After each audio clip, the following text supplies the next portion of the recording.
Welcome to meeting number 32 of the House of Commons Standing Committee on Procedure and House Affairs for clause-by-clause consideration of Bill C-19. The public portion of the meeting will be webcast on the House of Commons website. Today's meeting is taking place in hybrid format pursuant to the House Order of January 25th, 2021, and therefore members are attending in person in the room and remotely using the Zoom application. Please be mindful that the meeting is taking place in is the meeting taking place in camera? No, Madam Chair, it's not taking place in camera. I'm sorry, it's entirely public. Entirely public. That is what I just said earlier. So the meeting is being webcast, and only the person speaking will be showing on the webcast, not the entirety of the committee. And so with that being said, just like to take the opportunity to remind all the participants to the meeting that screenshots or taking photos of your screen are not permitted. And I believe everyone is attending virtually other than our clerk and administrative staff. Is that correct? That's correct. No members in the room. Okay, perfect. So for all those attending virtually, just a reminder to select your language of interpretation at the bottom of your screen, to raise your hand in the toolbar below if you'd like to speak to something, and if you have a point of order, just unmute yourself and state that you have a point of order. First off,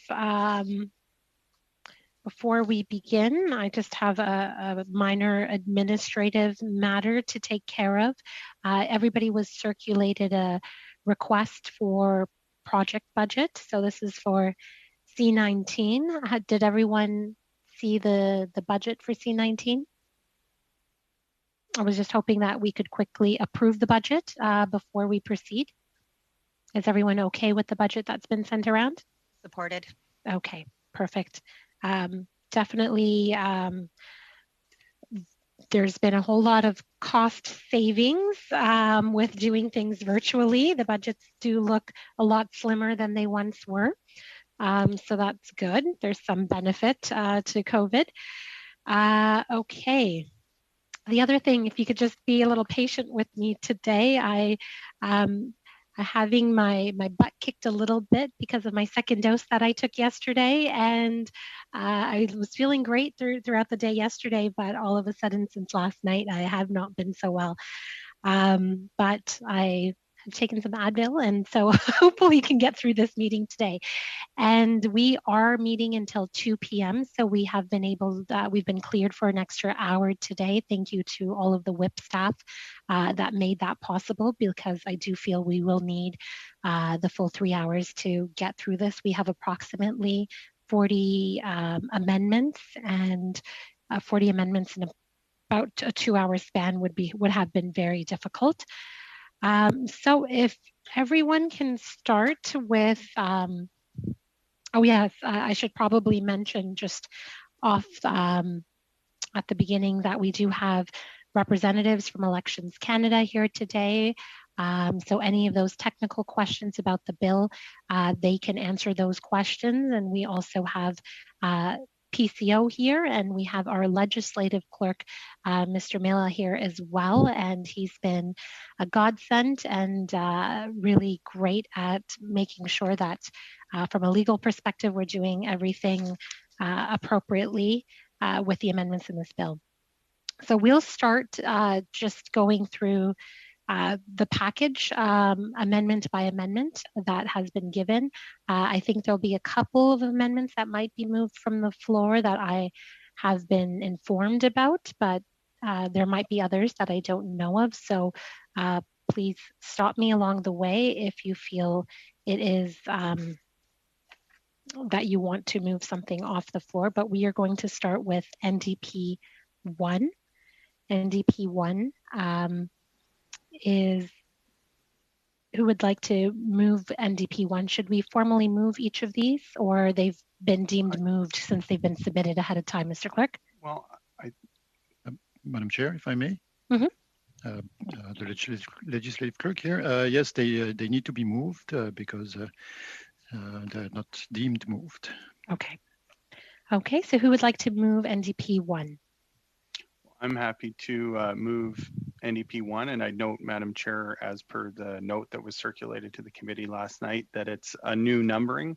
So what is now NDP 1 was formerly NDP 2, and so this is a motion that would apply to Canada-wide in terms of making ballots available in Indigenous languages. And while I'm moving it because I'm the member of the committee, it's my colleague, who I'm very pleased to have here with me today, the Member of Parliament for Nunavut, who will be motivating that amendment, Madam Chair. So with your permission, I would like to turn the floor over to her.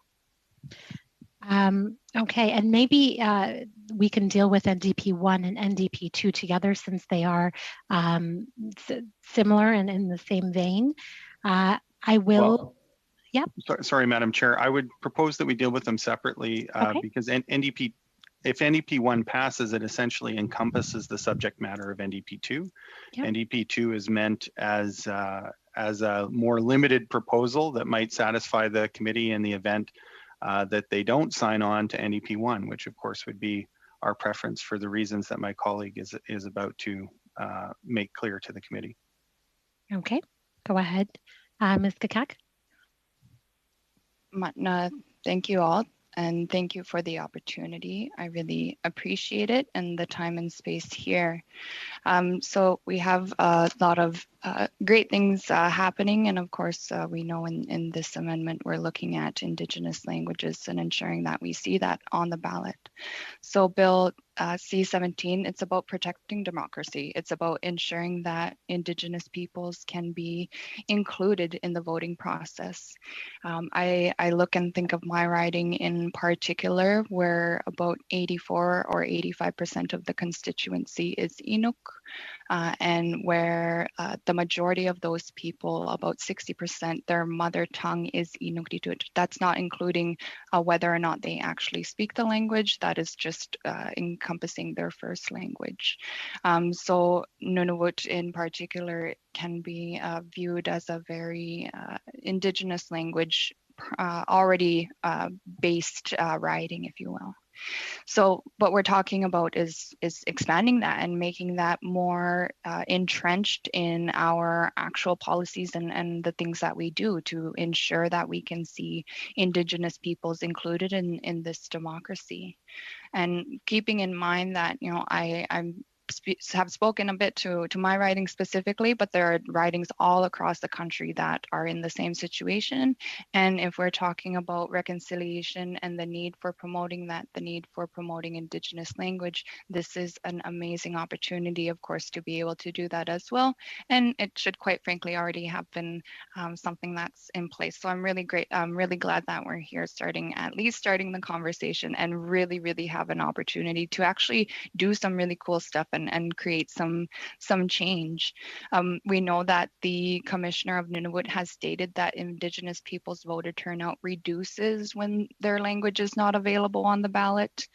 We know that Minister LeBlanc acknowledged that a broad view is needed as to what's in the scope of Bill C-19, and said that the government will not object to something beyond the scope of the legislation if it's designed to further our collective best efforts to come up with the right mix of measures.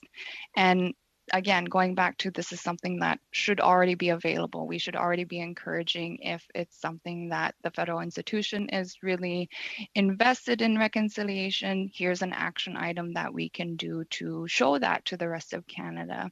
We also need to ensure that Indigenous peoples, that Inuit, can be included in the democracy process. It was basically day one of election where people thought it was my fault as a newly elected member of Nunavut that there was no availability for them to vote in their language. There were so many elders and others that came up to me who said, I wasn't sure if I even voted right. I decided not to vote. And we can't have that happen, because people can't have those kinds of clear barriers and we can be lifting those up. So I really look forward to seeing support in this. Indigenous language is something that it's so incredibly important and should be a priority to everybody here on the committee. You have all seen me talking about reconciliation and those talking pieces. Here's an action item. Here is something concrete to do to make change.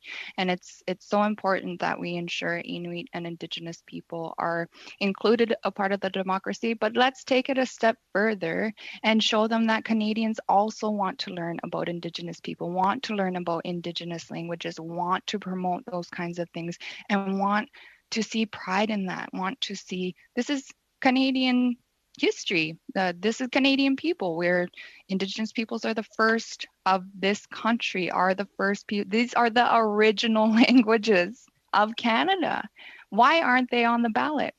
Today is an opportunity to see some of that change, to see that availability to be able to actually make change and progress and move forward all together. And I really thank you so much again for the opportunity to be able to speak. And I'll just leave you with this. Imagine if your voters could not vote in English or French. That is very much the similar situation of what many Indigenous peoples are facing. And so I look forward to your support. And of course, this amendment is about ensuring everybody is included of this process. And we want to ensure that that can happen to the best of our ability. So thank you, everybody, and look forward to that support. Matna. Thank you, Ms. Kakak. And I think it's very important for you to have had your, to have explained your amendment. And you made a very powerful and moving speech in the House the other day. And I was grateful to have been witness to that.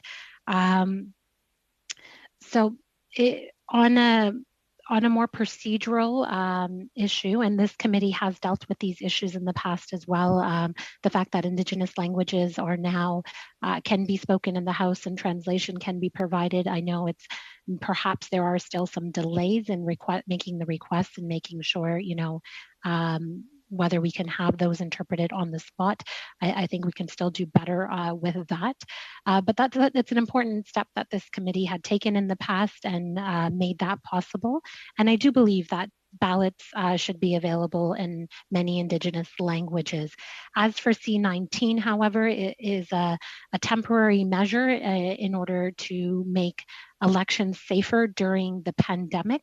And the original bill does not touch upon ballots being changed for this election, and therefore, after having consulted with the legislative clerk, it has been found that this amendment, along with Amendment NDP 2, is beyond the scope and principle of this bill, and therefore deemed to be inadmissible as an amendment for this bill. That doesn't mean that, we do have Elections Canada come and report to us after each election takes place. And I think that it would be something that we should be considering as a change to perhaps the bill as is, and maybe Elections Canada officials that are here today could help explain as to what they think, or the legislative clerk as to why this is beyond the scope of the bill.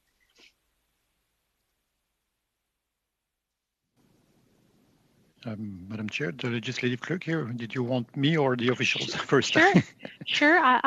Maybe you can go first, and I do think the officials can perhaps also let us know what is being done when it comes to the different languages that are being used, not on the ballot per se, but in polling locations to help those that speak in other languages be able to exercise and practice their civic right to vote. So, Mr. Mela. Thank you, Madam Chair. So on the admissibility of Amendment NDP 1 and NDP 2, since they amend the regular voting ballot, not the advance ballot or the special ballot, we felt that since the thrust of the bill is related to health and safety of electors and electoral staff, adding new languages on the ballot would not enhance the safety of the people working during the elections or the electors themselves, since they still would have to come to the voting station to vote. So that's the reason why we thought that the amendment would be beyond the scope of the bill, since the scope of the bill is quite narrow due to the fact that it's a limited time span, if you want, in terms of it's limited to a pandemic. So that's the reason why. Since this is a very important issue, I was wondering whether Ms. Lawson or anybody else could step in and explain as to what is being done to facilitate other languages and how maybe Ms. Kakak or any other members that wish to try to make this type of change for the future, how they could do so without it being at this point in C19, since it is beyond the scope of C19 at this time.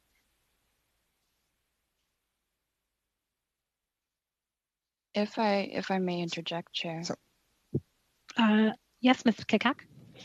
I think that's quite an honestly ridiculous reason to say people will still be showing up at the ballot, so they shouldn't be able to vote in their language and should only be able to vote in Canada's official languages. I'm just confused, or I guess ensuring that Indigenous people, and if you do actually look at the text, this encompasses everything so that people are showing up to the ballot box with Indigenous language so that people can request a special ballot so that there is access. They don't necessarily have to go to the ballot box and shouldn't have to, should be able to request a special ballot before, get it in their language. I don't think it's reasonable to say it's going to take extra work, it's going to take extra time, it's not within the scope. That's the job of the federal institution, is to ensure that people can be a part of the voting process, can be a part of the democracy. And it's quite frankly shameful to give me an excuse of it's out of the scope. It's in no way, shape, or form out of the scope. It's like telling me that because I don't speak a certain language, I can't be a part of certain things. And that's not what should be happening in Canada. That's quite frankly a really shameful excuse. So basically what you're telling all Indigenous people, all Inuit from Nunavut on this committee, is that they're not worth having their own language on their ballot to when they show up to go and vote. And this is not at all out of any sort of scope. It's well within the scope. It's well within talking about changes that should already be there, changes, again, we can be making right here, right now. It's ensuring that Inuit and Indigenous people are able to vote when we're forced into an election. It's ensuring that we're seeing true representation across the country. How can we see true representation if not everybody is voting, if not everybody is giving their voice? Right away, I'm saying there are 60% of people whose mother tongue in Nunavut is Inuktitut. Right away, you're saying 60% of people are not worth voting in their language. Why not discussing this by saying it's out of the scope? I just would like to say on record, I'm glad it's on record. First off, I'm glad this is public, and I'm glad we can see very point blankly here again a committee saying it's not worth the time, it's not worth the effort, it's not in the scope, which isn't true. It's completely within the scope. It ensures that we are including Indigenous peoples in this. It ensures that we are promoting reconciliation, and we are promoting the ensurety that we are having the representatives that should be there. If there is, and that's the thing with such low voter turnout for majority Indigenous communities, are those the right people to be representing them? Did everybody in that riding have access to voting? Majority Indigenous communities don't, because of things like this. Here is a change right here, right now, to be able to make. And it's so important. We just want the same thing as English and French gets. We just want the same equality to voice our opinions and be a part of a democracy. So to be saying this is out of scope, because it should already be happening, quite frankly, I don't think that's acceptable. And I'm just glad the public can see that. So Matnan, thank you for letting me speak again. Thank you, Ms. Kakak. I agree it should have already been done, and I think there's ways to maybe do this in the future as well. But I will read my ruling, and it's just I'm following the procedure laid out in the House of Commons procedure and practice for amendments to legislation. So Bill C-19 amends the Canada Elections Act. The amendment seeks to add that all ballots must be printed and in the provided Indigenous languages. Since the bill itself does not address this issue, it is therefore beyond the scope of the bill, and the amendment also amends a section of the Parent Act not amended by the bill. And therefore it's beyond the scope and principle of the bill. So that's my ruling. But the committee here has the opportunity to change that 100%. Sure, Ms. Kakak. Mr. Blakey. Thank you, Madam Chair. What I'd like to add to Ms. Kakak's remarks, just from my own experience here on the committee, having participated in the study of pandemic elections and then in the process up to now on C-19. And I think it's very clear if you look at the study that the committee conducted, and as well as some of the remarks that the government has made at this committee in respect of C-19, that the purpose of the bill and the considerations that are required for us to take into account when we're talking about conducting an election during the pandemic certainly include public safety, but they also extend beyond that to ensuring that in a time when it's very difficult for people to vote, and we heard testimony from Indigenous peoples at this committee during our study that there were additional barriers to voting because of the pandemic. The other thing that we need to do is to facilitate voting. So this is one thing that the committee might do and that Parliament might do through this bill to, even as new barriers are being presented because of the pandemic, eliminate some long-standing barriers, at least on a trial period. And so I would argue certainly that it is within the scope of the bill, because I think that the bill ought to be interpreted in accordance with that dual purpose, both to protect public health and safety, but also to facilitate voting and ensure that people aren't disenfranchised at a time when it's arguably going to be more difficult than ever to feel comfortable casting a ballot. And we've seen in the example of Newfoundland and Labrador, for instance, the effect that that can have on an election. So this is the kind of thing that the committee could do in the spirit of facilitating voting and avoiding the kind of aversion to voting that we saw in Newfoundland and Labrador, and all the challenges that lower turnouts present to the outcomes of a democratic election. So with that in mind, Madam Chair, I would respectfully challenge your ruling and ask for a recorded vote by the committee on whether or not to sustain your ruling. Okay. Monsieur Terrien, would you still like to speak before we have that vote? There's been a challenge to the ruling, and so can we move on to that?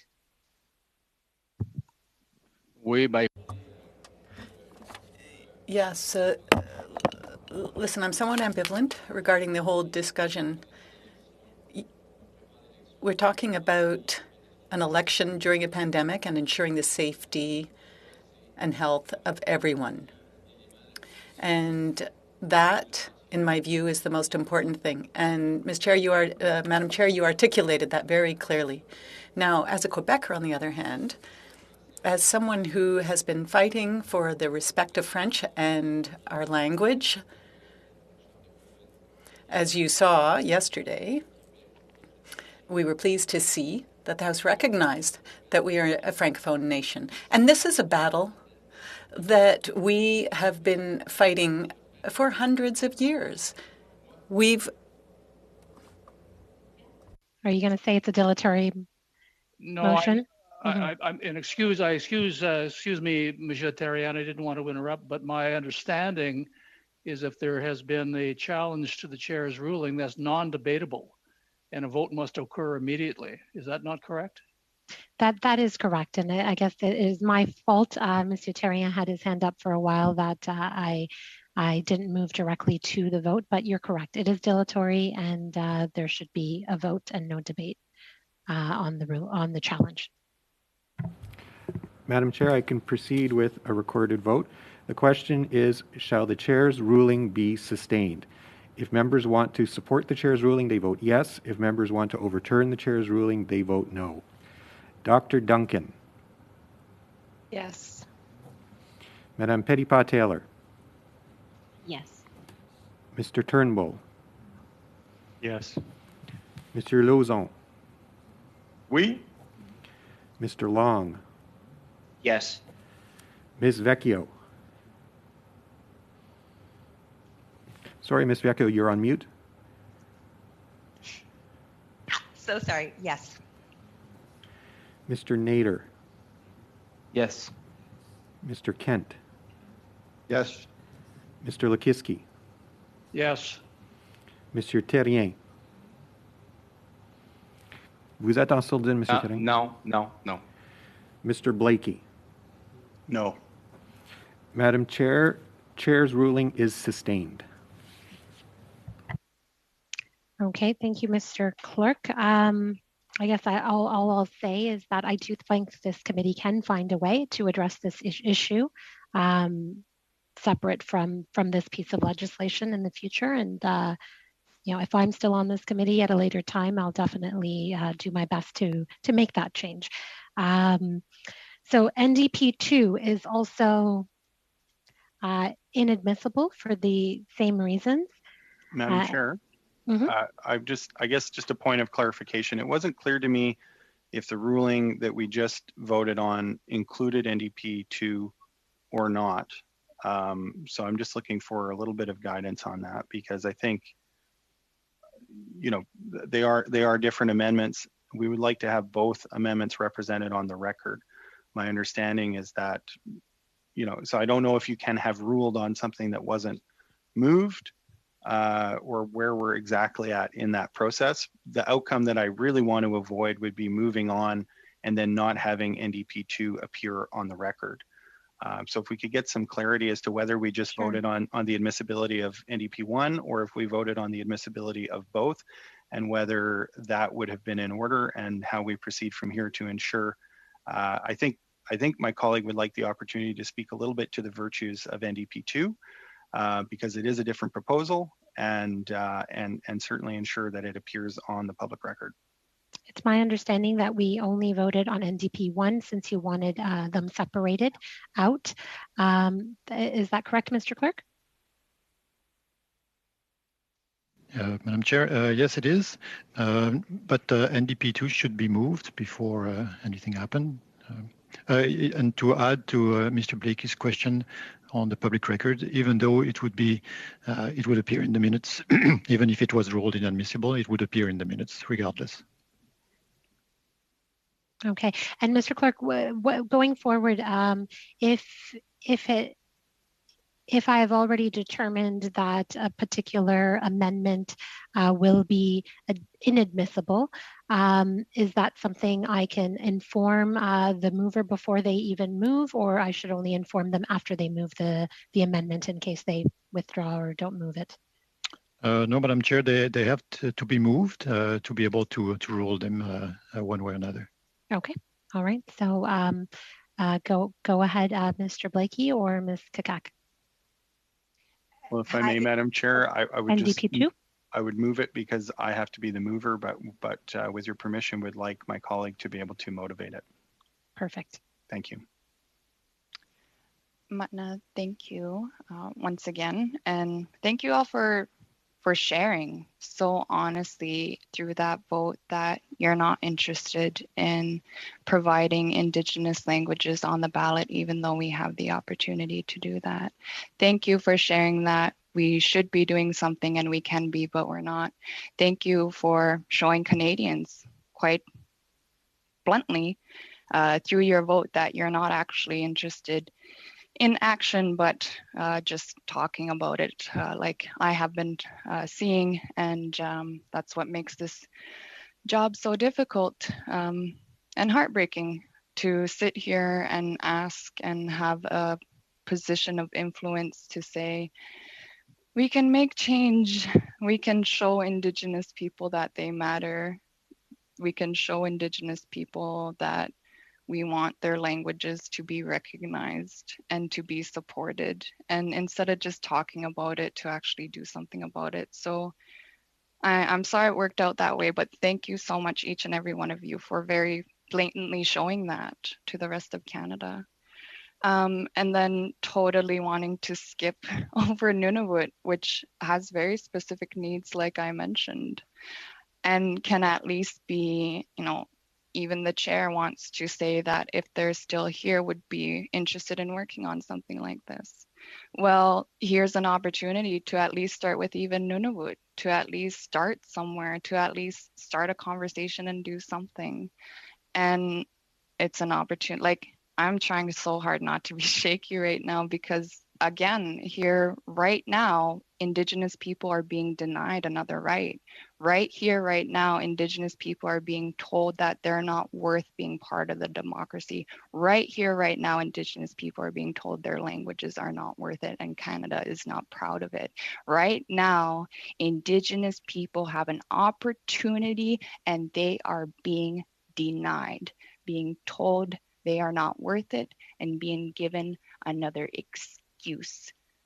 It's shameful. Shameful to have to sit here and listen to each and every one of you, with the exception of my colleague, of course, and honestly a bit surprising from the block, but incredibly, incredibly grateful to see some sort of, I can't even say discussion because there's no room for that. There's barely any room for comments. And I hope you all feel really, really uncomfortable right now, because imagine not being able to vote in your language. Imagine not being included in a democracy. Imagine being told point blank to your face, we have an opportunity for change right here, right now, and you are not worth it.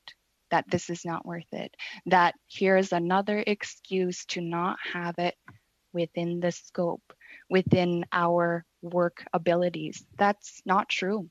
It's within the scope, it's within your ability. So thank you. Thank you for showing the rest of Canada that this institution is clearly just about talking, it's not about doing. Thank you for very clearly voting in the way that Canadians and Indigenous people especially can see that reconciliation is just something you talk about. It's not something you actually do in Canada. So thank you for sharing and being so bluntly honest through your actions here today. And I'll leave it there. Matna, and thank you for letting me have the space and be able to speak. Thank you, Ms. Kakak. I think I'm sure your words have had an impact on me, and I'm sure others as well. And you're right in many ways. And hopefully we can figure out a way to make this happen and make action happen. So once again, like the previous ruling, this is found to be outside of the scope of Bill C-19 and the principle of the bill. Go ahead, Mr. Blakey. Thank you, Madam Chair. For reasons similar to the ones I expressed under NDP 1, and I think particularly in light of the fact that this amendment is more narrow in scope, it would just apply to Nunavut, and my colleague has illustrated very well the very high percentage, in fact, the overwhelming majority of people who speak Indigenous languages in that particular riding. So, I mean, I think this is even more so in keeping with the spirit of the bill. We're talking about trying to enfranchise people at a difficult time. And this would essentially pilot that in one riding out of 338 in the country on a very limited basis. And without, we're not talking about dozens of languages on one ballot here. We're talking about a limited number of languages in 338th of the country, where the overwhelming majority of people speak that language, Madam Chair. So I think the argument is even more compelling in respect of this amendment and the scope of this bill.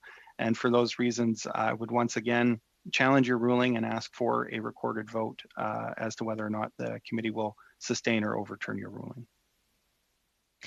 Sure, and I just wanted to add that, for clarification, the form of the actual ballot has not been mentioned in C-19 and is not touched by the bill, and therefore that's another hopefully clearer explanation as to why it's outside of the scope because the bill does not affect the ballot. Okay, Mr. Clerk. Madam Chair, the question is, shall the chair's ruling be sustained? Vote yes to sustain the chair's ruling, vote no to overturn it. Dr. Duncan. Yes. Madame Petitpas-Taylor. Yes. Mr. Turnbull. Yes. Monsieur Lauzon. Oui. Mr. Long. Yes. Ms. Vecchio. Yes. Mr. Nader. Yes. Mr. Kent. Yes. Mr. Lakiski. Yes. Monsieur Terrien. No. No. No. Madam Chair, the chair's ruling is sustained. Okay, NDP 3. Mr. Blakey? Madam Chair, as NDP 3 and NDP 4 are consequential to either NDP 1 or NDP 2, we'll decline to move them at this time. Okay.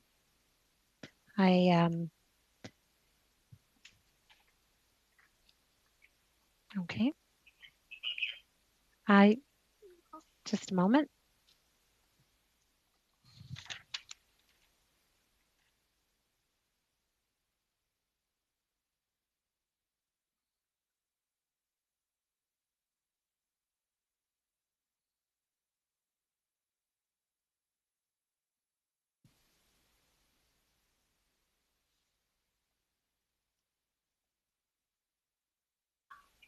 Okay, Mr. Blakey, I just wanted to be clear. I'm not sure why we're skipping over these. So because they deal with the special ballot, I would be, just to let you know, finding them to be admissible if you did want to move them. No, I but don't it know if shows it's that they're- just. Okay. I appreciate that, Okay. Madam Chair, but both NDP 1 and NDP 3 were designed to give Indigenous people across Canada access to voting in their own language, and NDP 2 and NDP 4 were designed to pilot that initiative within Nunavut. The amendments work together as a pair, and given that the committee has already expressed support for your decision to rule them out of order, I don't think it would behoove the committee to spend time, given the limited amount of time we have and the importance of getting C19 through committee today, to relitigate issues that have already been decided by the committee. If there is an overwhelming number of members on the committee who have changed their mind since our last vote, and they would like to disclose that to the committee, I'd be very happy to hear that, and in which case, also happy to move those amendments. But given that I doubt that is the case, I appreciate that we now need to move on to other important issues that the committee will be considering today. Okay, I just wanted to be clear that I see them to be admissible as they deal with the special ballot, and the bill does deal with special ballots. So we will move on to CPC 1. And thanks very much, Ruby. So for CPC 1, I would like to move this clause. Basically, the background on this is this amendment would require the Chief Electoral Officer to have the support of the recognized parties in the House for any adaptation of the Act on health and safety grounds. Okay. So this is also, CPC 1 is also inadmissible as it seeks to limit the Chief Electoral Officer's abilities, which he can usually already do under a regular election. So this is seen to be beyond the scope and principle of the bill. The principle of the bill is to make elections safer and easier, and so with this, it would not be doing either.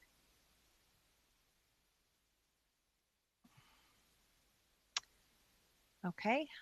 Okay. So we will move on to CPC 2, if that's okay then. So the CPC 2, the amendment that we've put in is this amendment would prohibit the Chief Electoral Officer from changing the dates of advanced polling through his authority to adapt the Act. This is something that's just very important because, as we know, the communications during this period of time, just the fact that there'll be so many moving parts, and that keeping voters, as much of a structure as possible. That is what we're looking at, is just trying to keep things as easy as possible for communication strategies. And so this is why we are putting this forward. Thank you. Okay. Bill C-19 amends the Elections Act, allowing the Chief Electoral Officer to extend time for doing any act to ensure the health and safety of electors or election officers pursuant to Section 17(1) of the bill. This amendment proposes to disallow the Chief Electoral Officer from doing so in relation to voting hours or voting days at an advanced polling station, or in relation to the voting hours during the polling period. As the House of Commons Procedure and Practice, 3rd edition, states on page 770, an amendment to the bill that was referred to committee after second reading is out of order if it is beyond the scope and principle of this bill. And this would be deemed to be beyond the principle of the bill. Fair enough, Ruby. So let's try CPC 3.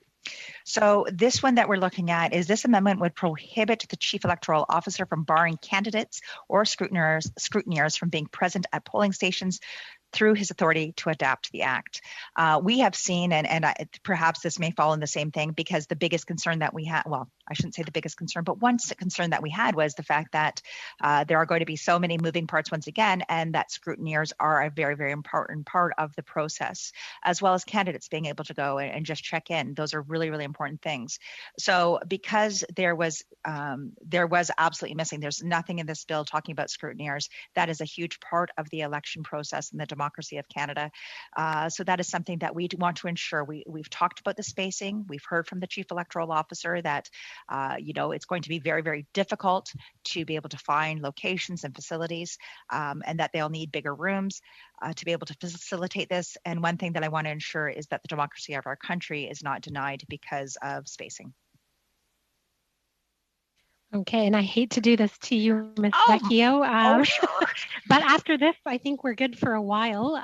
This is also seen to be contrary to the principle of the bill, and therefore the amendment is inadmissible. It goes against the principle of the bill. Mr. Blakey, you have your hand up.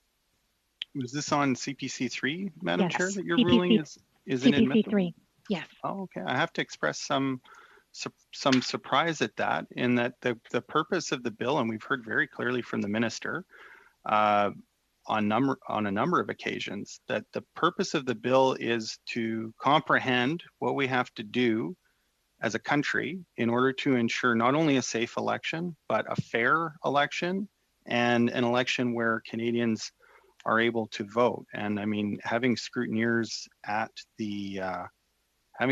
observe the process is a fundamental principle, not only of Canadian democracy, but of democracy in general. I mean, this is why parliamentarians go on trips to bear witness to other elections. That's why the United Nations facilitates election observation missions. And it seems to me that if there were a situation where it was so dangerous to have a few extra people in a polling station in order, to protect public health, that at that point, the CEO should be exercising another authority he has, which is to cancel the writ either in that polling station or in that riding generally, until such time as a safe vote can be held. I think it would be a mistake to proceed with an election without allowing the participants themselves or their representatives to observe the proceedings. I'll call on her.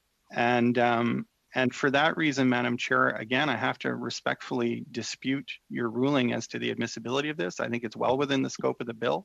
And I think it touches on a very important principle that we're grappling with about how you not only protect public health, but protect democracy in the context of a pandemic election. So respectfully, Madam Chair, I would challenge your ruling and ask for a recorded vote on the matter. Okay, since it is dilatory, we'll move to that, but I do see Ms. Lawson's hand up as well, and we can hear from her afterwards. Maybe she didn't intend to have her hand up. I thought maybe there was something that she can supplement. With this amendment, there may be times in the election where you can't have a certain number of people And this amendment proposes to prevent the Chief Electoral Officer from prohibiting the presence of candidates or their representatives at polling stations. And that could be even for a brief moment in time. It doesn't, it perhaps having somebody vote is more important maybe for a certain period of time rather than having the venue full with scrutineers or the candidates being present there. So it is found that the principle of the bill is to make sure that voters are not disenfranchised and that voters can exercise their right. So we'll have a vote. Mr. Clerk? The question is, shall the chair's ruling on CPC 3 be sustained? Dr. Duncan. Yes. Madame Petitpas-Taylor. Yes. Mr. Turnbull. Yes. Monsieur Lauzon. Oui. Mr. Long. Yes. Ms. Vecchio. No. Mr. Nader. No. Mr. Kent. No. Mr. Lukiski. No. Monsieur Terrien. No. Mr. Blakey. No. Madam Chair, the chair's ruling is overturned on CPC 3. Okay, so shall I call the question if CPC 3 shall carry? I don't know if he intends to speak, Madam Chair, but I see Monsieur Terrien has his hand up, so you may want to recognize him before we vote. Monsieur Terrien. Pointing that out. Mr. Terrien? Well, just to add to this, we're talking about protecting the health of citizens, and that goes without saying. However, democracy, democratic life, and elections have to happen smoothly. And candidates have always been respectful. They have rules to follow. So I don't know why we would prevent candidates to go and see if everything is moving smoothly while respecting all the guidelines that are quite clear and that will be reinforced from a health point of view. So I don't see why candidates shouldn't go on site just to make sure that democracy is moving smoothly. Okay, Mr. Turnbull? I think I agree that that candidates and their representatives should be there to witness the counting of ballots, and I think this is fundamental. But I do want to say that based on my understanding of this specific amendment, that it's contrary to the intentions of the bill, which I know the chair has already said. But I think my understanding is that only in the rarest of circumstances where public health would be at risk, that the CEO would adapt in this regard. So I think what my understanding is this amendment tries to stop that or prohibit that from happening in the rarest of circumstances. And I think that we can conceive of circumstances where there's a very small polling station, perhaps where there's not enough social distancing to have all of the scrutineers in the location. I think it would be in very rare circumstances.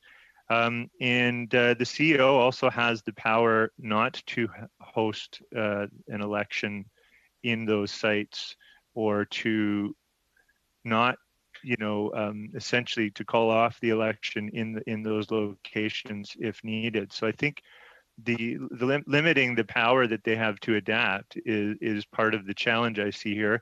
And they, after the fact, also, my understanding is they have to report back on all of the adaptations that they've made during the election. So I think The other thing is that this would be advised by public health advice.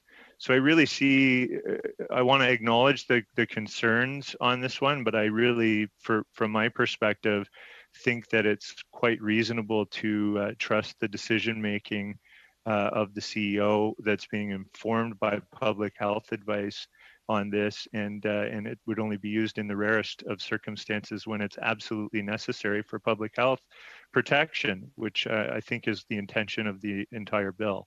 So I just wanted to put that forward as the case for why I can't support this amendment. Thanks. Okay. It could, and that's why that flexibility is supposed to be there, increase the risk of health and safety of the electors or election officers.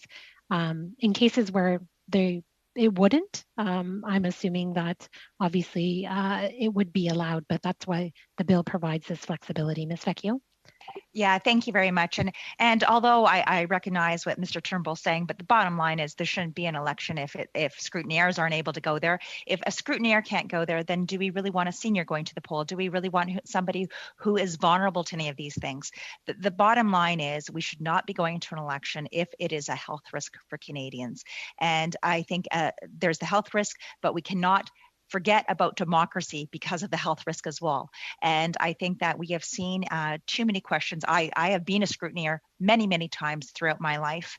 I know that the job is truly going in and out, picking up a bingo sheet, but to limit that, that is not right for campaigns. That is not right for democracy. And I think this is very valuable. And I think the most important thing is that we have a fair election. So if they can't have scrutineers, then we probably would be able to have poll clerks and DROs, and we probably shouldn't be having voters go to the polls. So there probably shouldn't be an election. So I would continue to say I support this amendment fully, and hopefully we can go further. Thank you. Okay, so shall CPC, Mr. Turnbull. I just wanted to add to my comments earlier that there are examples where the local context within specific elections can change dramatically week by week. And I think what we've seen is outbreaks can be extreme. There's chances that scrutineers may not be fully vaccinated. We're talking about the most extreme circumstances in the most limited number of locations that would be informed by public health advice. And I think from my perspective, we have to trust that the CEO, given those adaptation powers, is going to make those decisions in a way that is only when truly necessary to protect the health and safety of electors, poll workers, scrutineers, and everybody involved in the election process. And I think based on that, I think we should be not limiting the CEO's ability to make those decisions. He already has the power to call off an election in a particular location if needed, is my understanding. So I don't understand why we would be limiting those powers when the whole intention of the bill is to give that flexibility to ensure that the CEO can host the safest possible election to protect everybody involved. Thanks. Thank you, Mr. Nader, and then Mr. Blakey.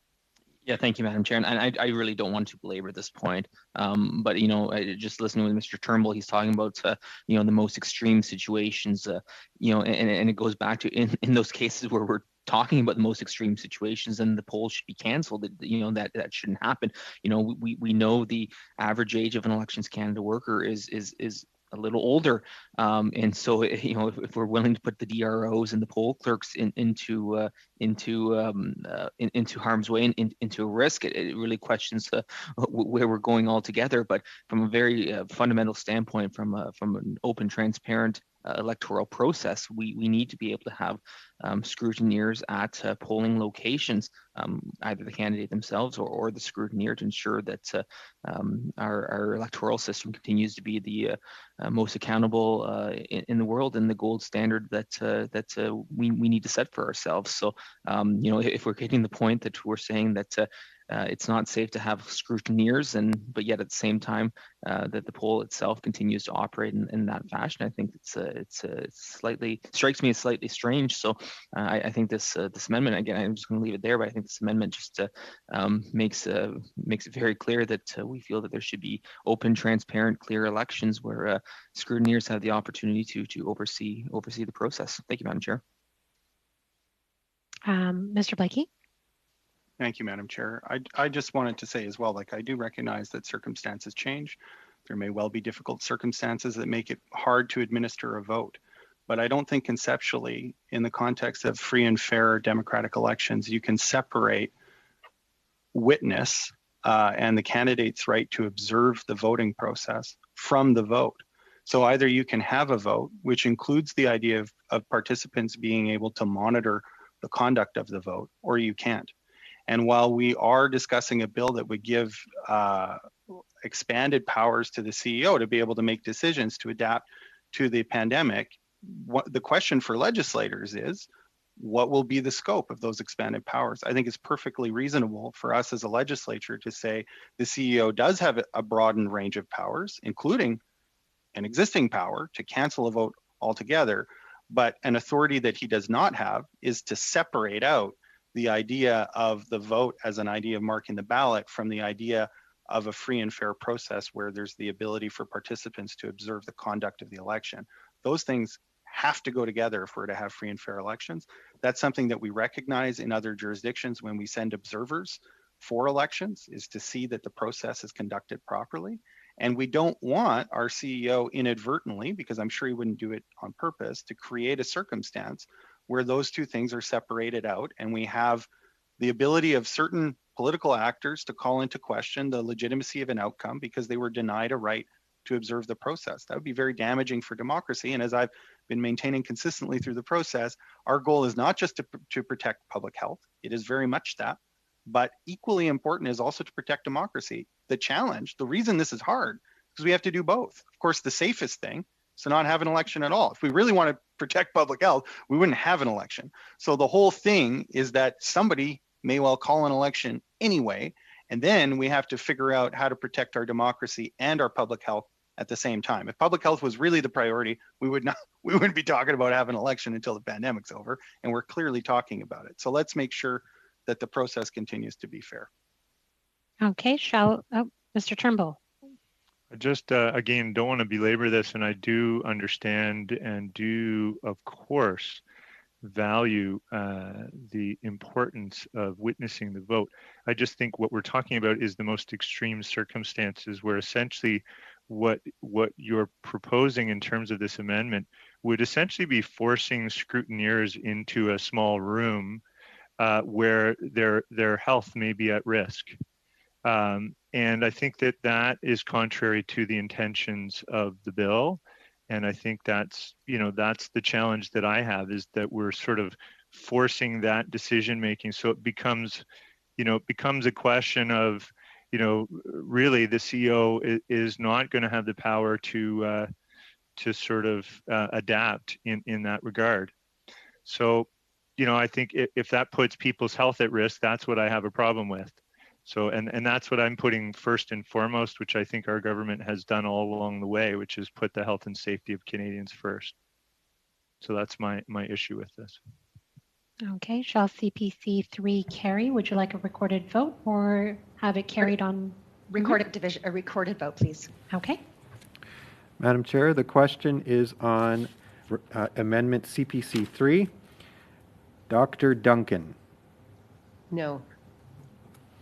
Madame Petitpas-Taylor. No. Mr. Turnbull. No. Monsieur Lauzon. No. Mr. Long. No. Ms. Vecchio. Yes. Mr. Nader. Yes. Mr. Kent. Yes. Mr. Lukiski. Yes. Monsieur Terrien. Oui. Mr. Blakey. Yes. Madam Chair, Amendment CPC 3 carried. Okay. Thank you. Moving on to CPC 4 shall. And thank you ahead, very much, Ms. Vecchio. Ruby. So this amendment would prohibit the chief electoral officer from permitting telephone or internet voting or ballot counting through his authority to adopt the act. We have heard some of these things. We've heard from provincial governments. There was some testimony talking about this, but I truly just don't believe that we have all of the evidence that's necessary to support something like this. And that is why we're putting this in. There's just not enough evidence for us to try to move into that direction. So we would like to put in that amendment. So thank you very much. Okay. Just as a safety net, I guess, because it wasn't ever said that this would be used, but just to make sure, is that what? Yeah, absolutely. It is that of a safety net, because we do know that, because if you're looking, I think it was, and somebody can help me, maybe it was British Columbia, I believe.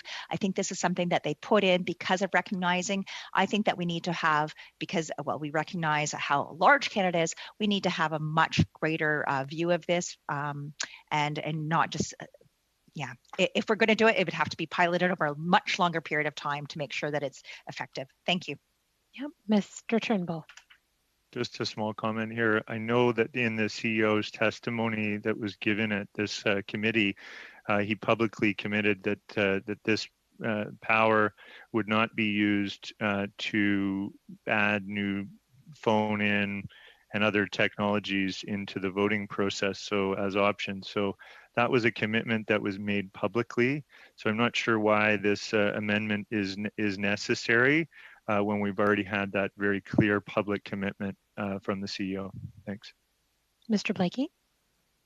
Sure. Well, first of all, I'd like to say that, New Democrats do think that particularly the option of phone voting should be explored in the future, and that it's something, we heard very clearly from the disability community that they believe would help enfranchise members of the disability community. But we also recognize that we're, apparently on a short timeline. This is about what we can do in the context of the pandemic. We've heard from the CEO that he doesn't think it's feasible to be able to implement these things on the timeline that I think everybody is working under. Whether that's this summer or sometime later into the future. I know the Prime Minister said we're not going to have an election this summer, but even if it's in the fall or the subsequent spring, that's a pretty tight timeline. If it gives my Conservative colleagues and others some comfort to add this to the bill, I don't see, and I think there is a little bit of a philosophical difference here with my Liberal colleague. I don't think there's anything wrong with the legislature being prescriptive. And I don't think that our job is to simply give the maximum power to an arm's length organization and then trust them to make good decisions. I think it is appropriate for us to clearly signal what we think the direction that we would like to see those authorities go in, and to provide some more substantial direction. In fact, in some cases, they also would appreciate that. I know, for example, the chief elections officer believes that it's in his purview to do many of the things that are in C-19 under his current powers of adaptation, but said that he would feel more comfortable having clearer direction from the legislature. And so that's the enterprise that we're engaged in right now. And if it gives some comfort to my colleagues to know that these things would not be implemented on a short timeline in a pandemic, having that in the legislation, I'm happy to support it for that reason, even though I think longer term, these are things worth exploring.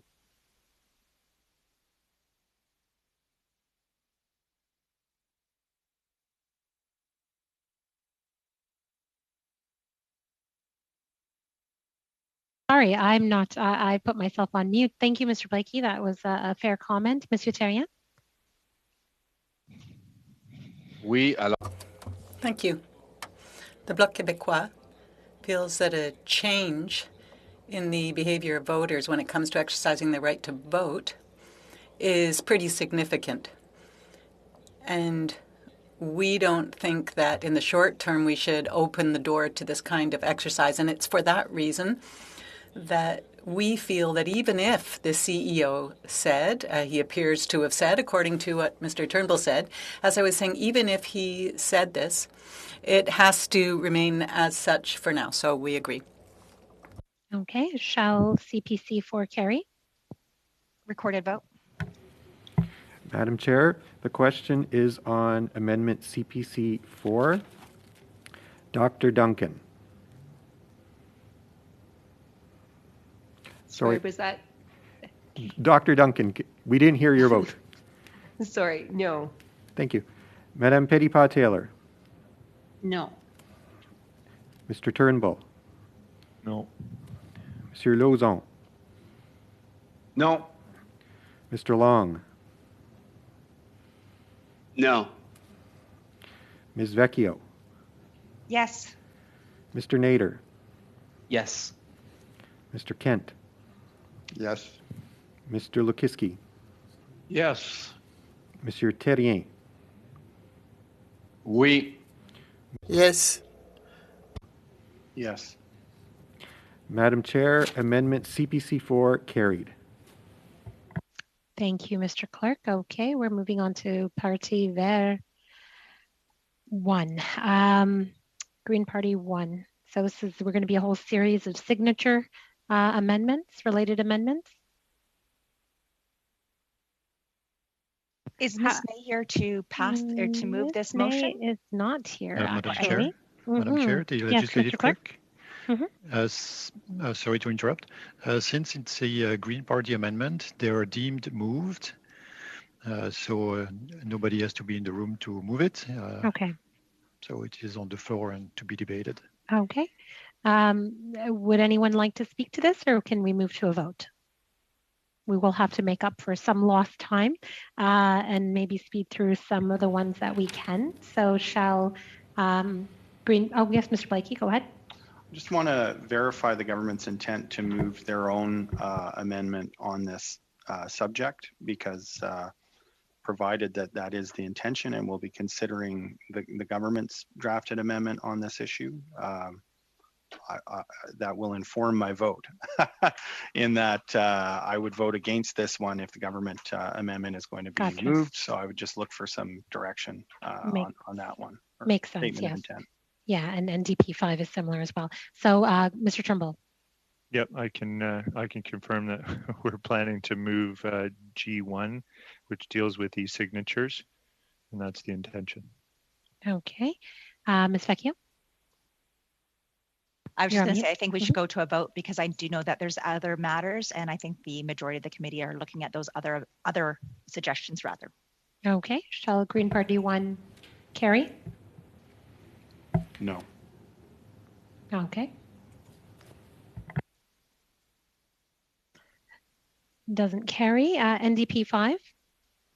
I'll decline to move that one for now, Madam Chair, so that we could see what happens with the government amendment. Okay. Government 1? G1? Mr. Turnbull? So yeah, I'd like to move this amendment, and it basically allows for e-signatures to well, it enables the candidates to collect signatures through e-signatures, and also I believe has the effect of waiving the requirement to have a witness for those signatures. Okay. Shall G1? Oh, Ms. Vecchio? First of all, I think on this one, I definitely would want a recorded vision. But one of my concerns about this, as I'm looking at it, electronic signatures. I mean, I'll be honest, a couple of weeks ago, I had to sign something, but they would not accept the electronic signature. How can we ensure? I think that those are some of the concerns that I have. That what does electronic signatures look like? Have we discussed this? How much information has been on that? That's kind of what I want to get. I don't recall hearing about a lot of electronic signatures when I was actually during this committee. Perhaps there was some testimony I did not hear at all, but how much, and perhaps the officials can share with me what have they already done on this, and give us some background as well. Thank you. Thank you, Ms. Vecchio. Mr. Turnbull? Well, I wanted to give the officials an opportunity from Elections Canada to answer Ms. Vecchio's question, which I think is good. I think the understanding is that EC can do electronic signatures, and I'd like to ask them if they could give some more detail on that. Ms. Lawson, or anybody from your team? Thank you. I actually would ask Mr. Roussel to take this one to talk a little bit about the existing process and what we can and can't do in the future. Sure. Michel?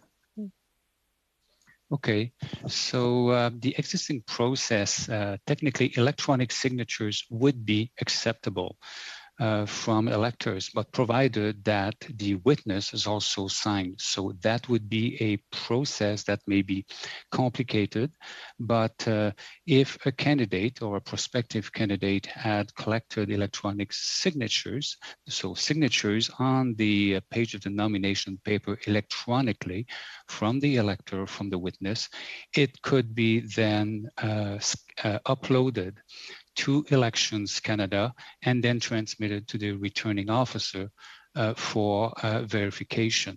So that process is permissible currently under the law. It is a process that is complicated. What we've also looked at is if the witness requirement was waived, is having a system whereby electors could submit their electronic signatures on a website where they would endorse a candidate. And but that system to be developed and tested in a manner that is comprehensive and that works would take somewhere between 4 and 6 months. So this is where the thinking of Elections Canada has been up to now.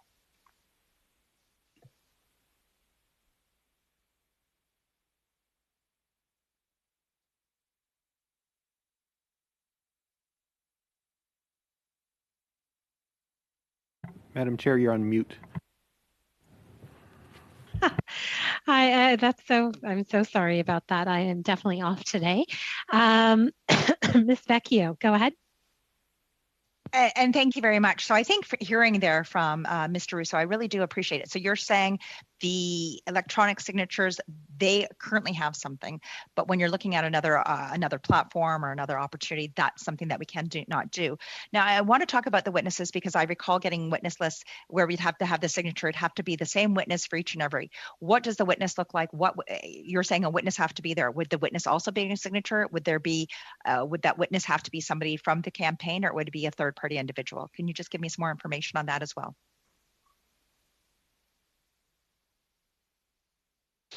Well, the witness usually is someone who's present at the moment that the signature takes place, and that's what's making the process relatively complex. When you think from the standpoint of the elector who has to be with someone who would also provide that electronic signature, which is much less complicated when the witness, someone who's present at the time of signing, when that person is present in person.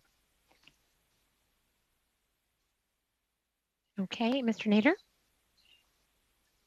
Yes, thank you, Madam Chair. And just basically a question of clarification for our officials from Elections Canada. So under the powers currently granted to Elections Canada, they can accept electronic signatures provided that the witness has also signed.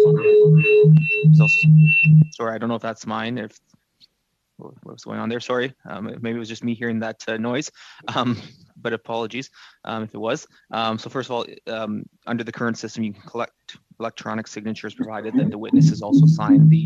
Oh no, sorry, we're hearing it again. Is it PVO? PVO, Yeah. whoever PVO is. I know PVL, Peter Van Loan, but I don't know who PVO might be. But excuse me. No. Mr. Clerk, maybe we can have that. Yeah, we're trying to figure muted. out. We're trying to figure out where that's coming from. It's not completely clear yet. Just stand by. Okay. You want to just hold off then, Madam Chair? Okay. Apparently everything's good now. Well, they're muted. Go ahead, Mr. Nader. Sorry. So sorry, Madam Chair. I'll try to get back to my thoughts. So just again, it was a very simple question too. So my apologies. So basically, just to confirm with the Elections Canada, under the current system, electronic signatures could be collected provided the witness has also provided the electronic signature. But what Elections Canada is suggesting that the change envisioned in Amendment G1 would require Elections Canada, it would take 4 to 6 months for Elections Canada to be able to implement that from a technological or from a a nuts and bolts perspective. I just want to confirm that's where Elections Canada is going on that. Go ahead, Mr. Roussel.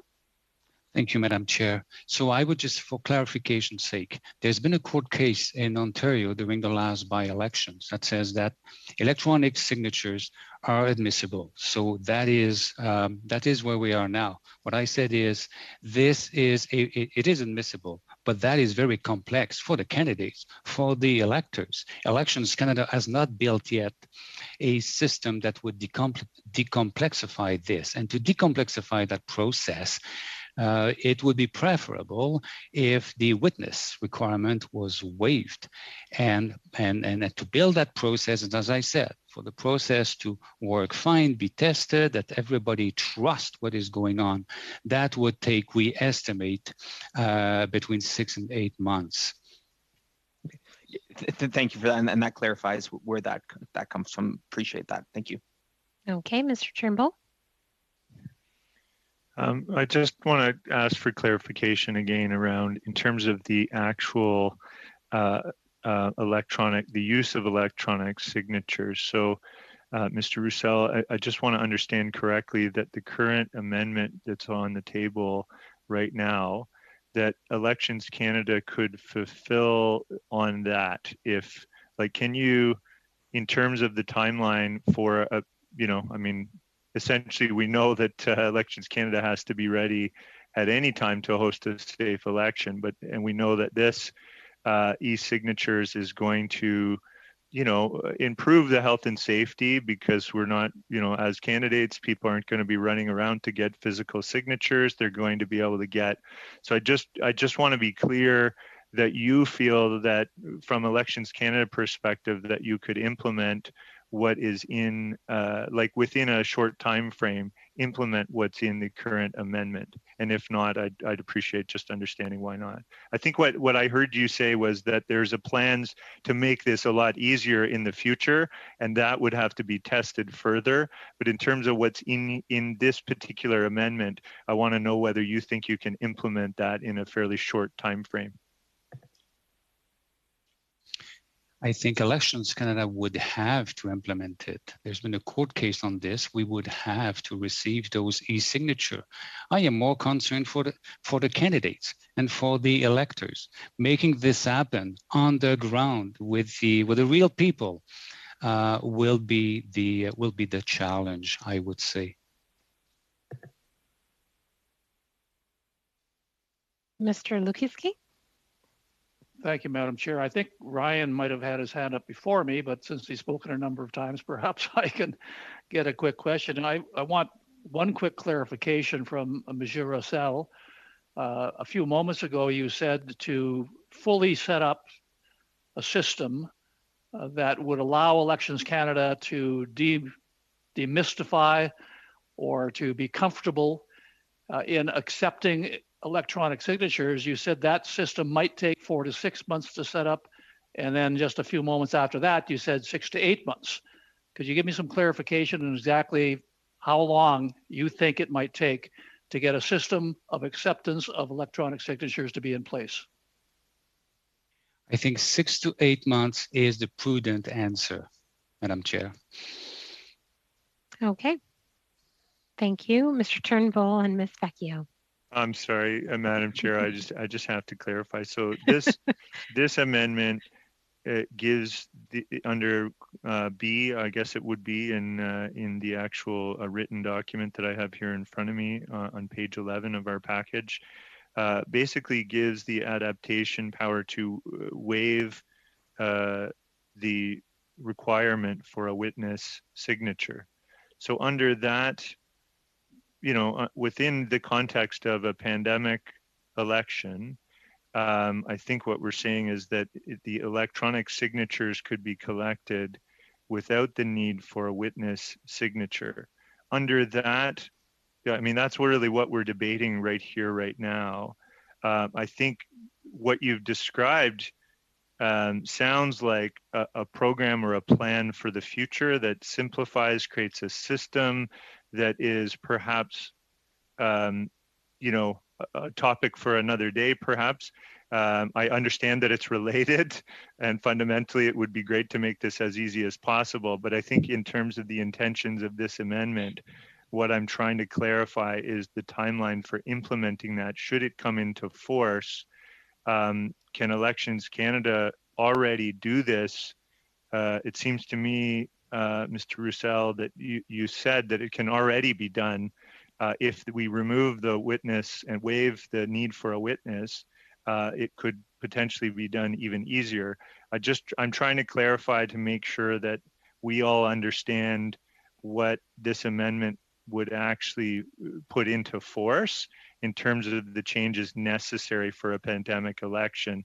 Can you clarify again for us the timelines for doing what's in this particular amendment and not maybe the plans for electronic signatures in the future, which I understand is also a priority? Sure, Madam Chair. So this, based on this amendment, accepting electronic signature, this is something that Elections Canada would have to be prepared to do within the deadline set within Bill C-19. Yes. Oh, so you would do it, or you'd have to be prepared to do it. Okay. Okay, Ms. Vecchio.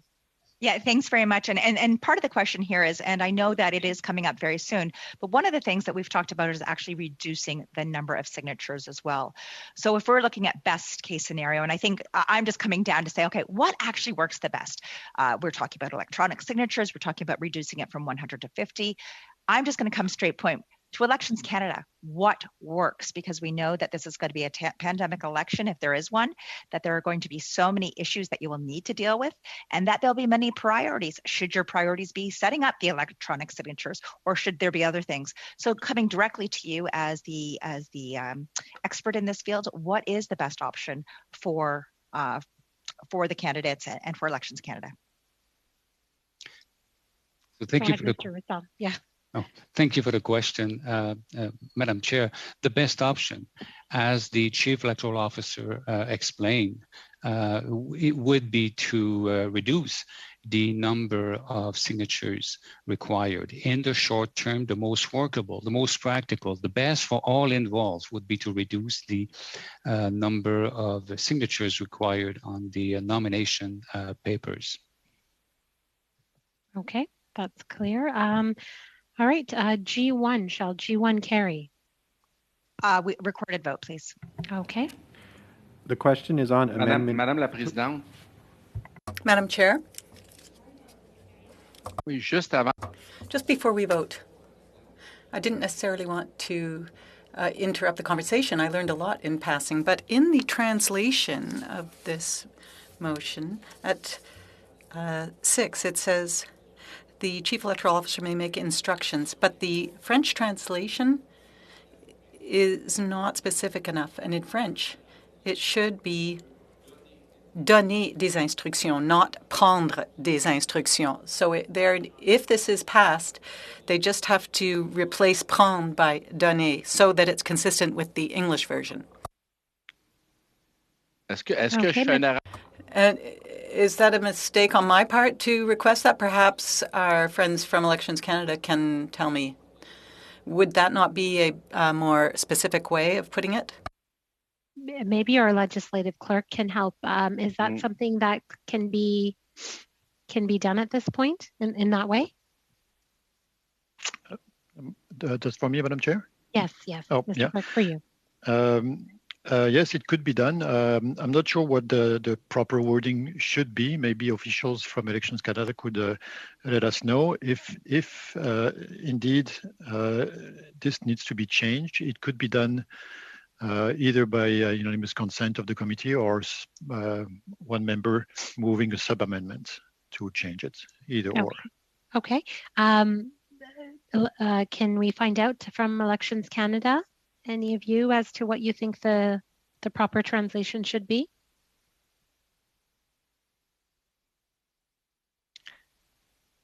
Do you see where we are on section 6 of G1?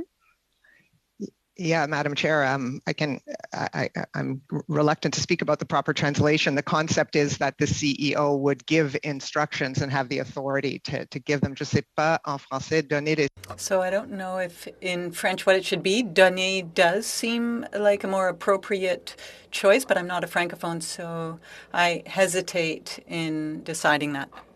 Well, you see, when you say prendre in French, it's not enough. I understand what you're saying, but if you say prendre, that doesn't actually reflect, it's not actually correct. I think elsewhere in the bill and in the Act, it does also refer to prendre. Well, you're the expert, says Mr. Terrien. If you're telling me that that is the wording that is used in the Act in terms of the CEO's actions, I trust you on that. It's just that when I was looking at the translation, I thought to give was better than take in the French, donner instead of prendre. But I could help here. Oui, bon, merci pour la question. Thank you for the question. I think Ms. Lawson is right in saying that this is the wording that is used elsewhere in the Act when it comes to instructions. And in the English version, it's actually make instructions, not to give instructions. In that case, that's fine. Thank you very much. Okay, so we'll leave it as is then. All right. Shall G1 carry? A recorded vote was requested, Mr. Clerk. The question is on Amendment G1. Dr. Duncan. Yes. Madame Petitpas-Taylor. Oui. Mr. Turnbull. Yes. Monsieur Lauzon. Oui. Mr. Long. Yes. Ms. Vecchio. No. Mr. Nader. No. Mr. Kent. No. Mr. Lukiski. No. Monsieur Terrien. Oui. Mr. Blakey. Yes. Madam Chair, Amendment G1 carried. Okay, Ms. Vecchio. Madam Chair? Yes. I don't know if this would be the appropriate time or not, but my understanding is that we may have a little extended time for this committee, which is a good thing, until 2 p.m. If that's the case, perhaps whether it's now or sometime in the next few moments, we might be able to have a short break. Yes, very short, maybe. Yes. So you would like a break right now. I think your colleague is about to move the next amendment. Maybe if there's debate on it, we can wait. But if there isn't much, there's a CPC 4.1. Oh, yes. Okay, actually, I agree with Tom. Yes, those bio breaks are very, very important coming up. So we are looking at, it's the CPC 4.1. And what we're adding here is that the bill be, signatures of electors resident in electoral district. I'm just trying to, it's not here. One second here. Okay, so maybe we'll take the suspension now while you find that. No, that would be wonderful because I think that's part of the issue. Thank you. If we want to take that break and then we'll come right back. Awesome. Suspended for 5 minutes and then come back, please.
suspended.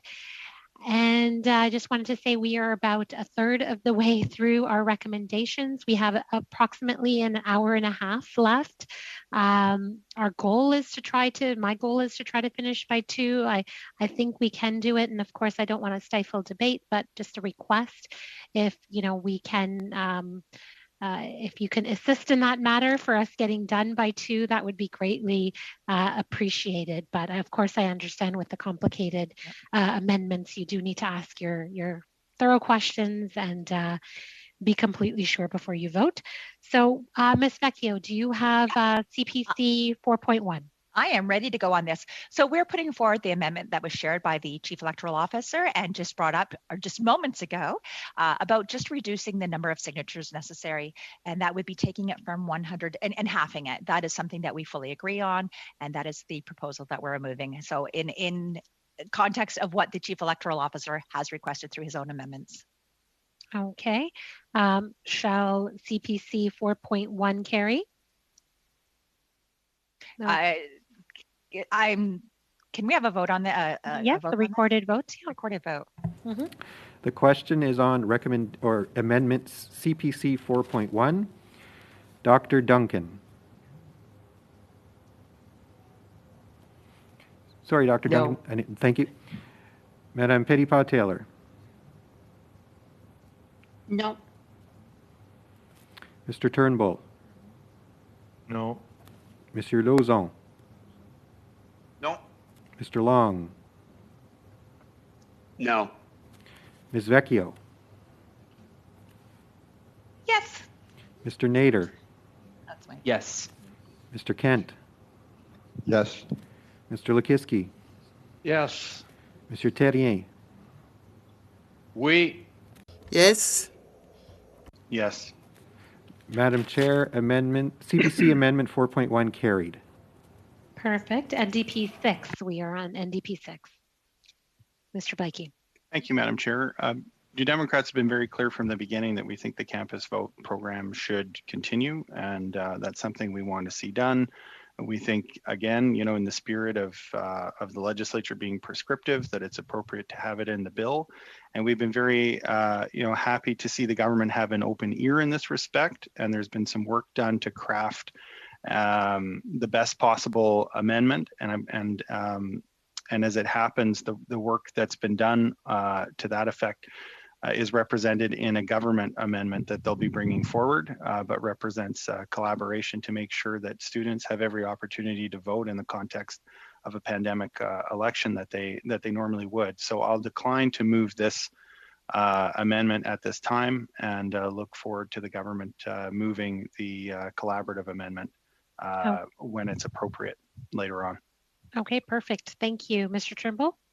Just very briefly, I wanted to thank Mr. Blakey and the NDP for their great collaboration on this one. And although it's our amendment that will be moved, and I was assure him that we are planning to move that it's really come from the great collaboration and the leadership that Mr. Blakey has shown on this front. And so thank you for that. Really, really welcome collaboration. Appreciate it. Okay, BQ1. Hi, I had my hand up. Sorry. Yeah. Sorry, I just wanted to look at this as well. If perhaps I could just find out from the officials specifically, would they be going through the same rigmarole as what you find at advanced polls? What would this poll look like? Because I just know that we are looking at different changes. Would the exact same thing and criteria be happening to these as regular polls, or is it something that's going to look like an advanced poll? Can you just give me some more details on that? That's all I need. Well, it hasn't been moved though. Can we wait until we come to a vote? No. I'm asking. Yeah. No. I'm actually talking on NDP 6. Oh, they haven't moved it.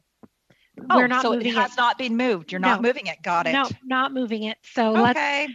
But eventually there will be a similar concept, and awesome. You could definitely save your question for then. BQ1.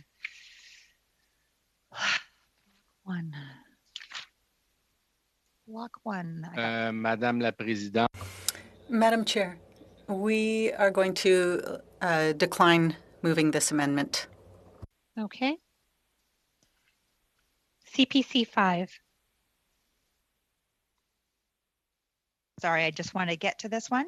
So this amendment would reduce voting at a polling station at a long-term care institution from 12 hours during the 14-day period ending on election day to 6 hours during the same 14-day period. I think one of the things that we've talked and heard a lot about is regarding our health, our long-term health care. We've talked a lot about what is the best thing for to ensure that we're not spreading any virus or ensuring that all the workers and everybody else is safe. So this is something that we have put in as an amendment for this. Perfect. Seeing as there's no more debate on that, shall CPC 5 carry? Can we have a recorded vote, please? Yes, we can. Madam Chair, the question is on Amendment CPC 5. Dr. Duncan.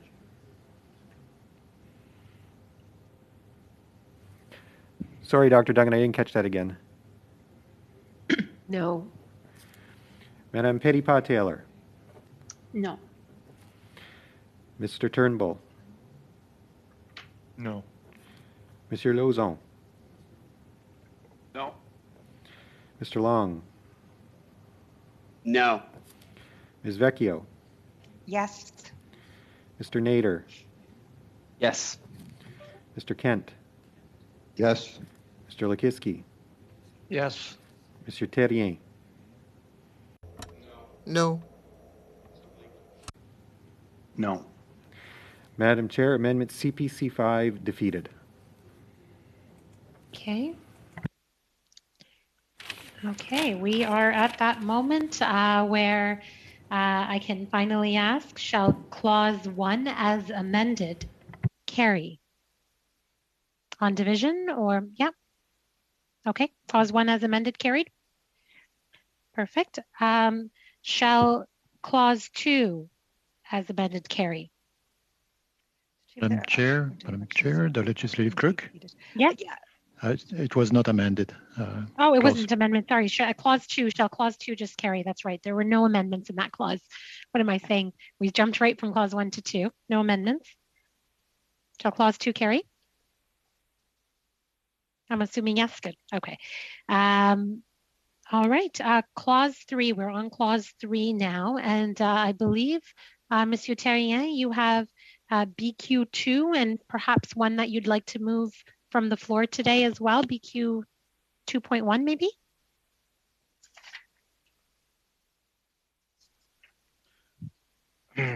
Oui, écoutez, on veut... We, instead of BQ3, we would like to use one of the amendments proposed by the Chief Electoral Officer. But I'm at BQ3 right now. I'm going to take BQ2 out. Now, I don't know if you want to immediately move on to BQ3 or move down the list, and we'll come back to that.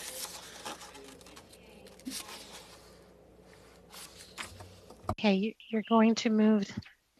See, CPC 6 comes next, and basically, if CPC 6 carries, then there'll be a line item that is in conflict with BQ3. So perhaps our legislative clerk can explain that a little bit better. Yes, Madam Chair. Je vais le faire en français pour Monsieur Terrien. I'm going to speak to this in French. BQ3 deals with Clause 4, and now we're on Clause 3. So you'll need to wait to move your new amendment.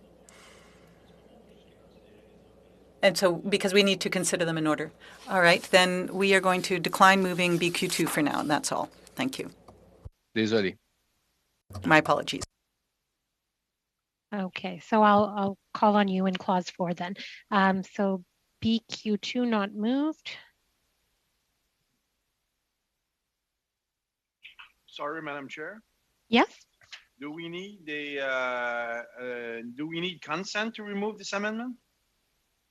No, if the mover doesn't want to move it, then that's fine. There's no consent needed. Okay, thanks. All right, let's move on to CPC 6. Yeah, so I would like to move this amendment. It would reduce voting at a polling station at a long-term care institution from 28 hours during the 16-day period ending on election to 6 hours during the same 16-day period. So this is something that we have continued to talk about long-term care homes. So I would like to move that amendment. Okay, Mr. Nader. Thank you, Madam Chair, and I will be very brief on this again. But this is something we talked about, and something that we wanted to hear witnesses on in terms of the impact that this was going to have on long-term care homes. So this is obviously an amendment that we think is appropriate to reduce the risk, the harm on long-term care homes. But I just wanted to put it on record again that we were not able to hear from long-term care homes. Obviously we heard from organizations prior to this legislation being tabled last fall in the study the committee undertook, but we did not hear from subject matter experts on this issue related to this bill. So I just wanted to put that in one of the reasons why we are moving this. But again, noting that it would have been nice to have had subject matter experts speak to this as it relates to long-term care homes.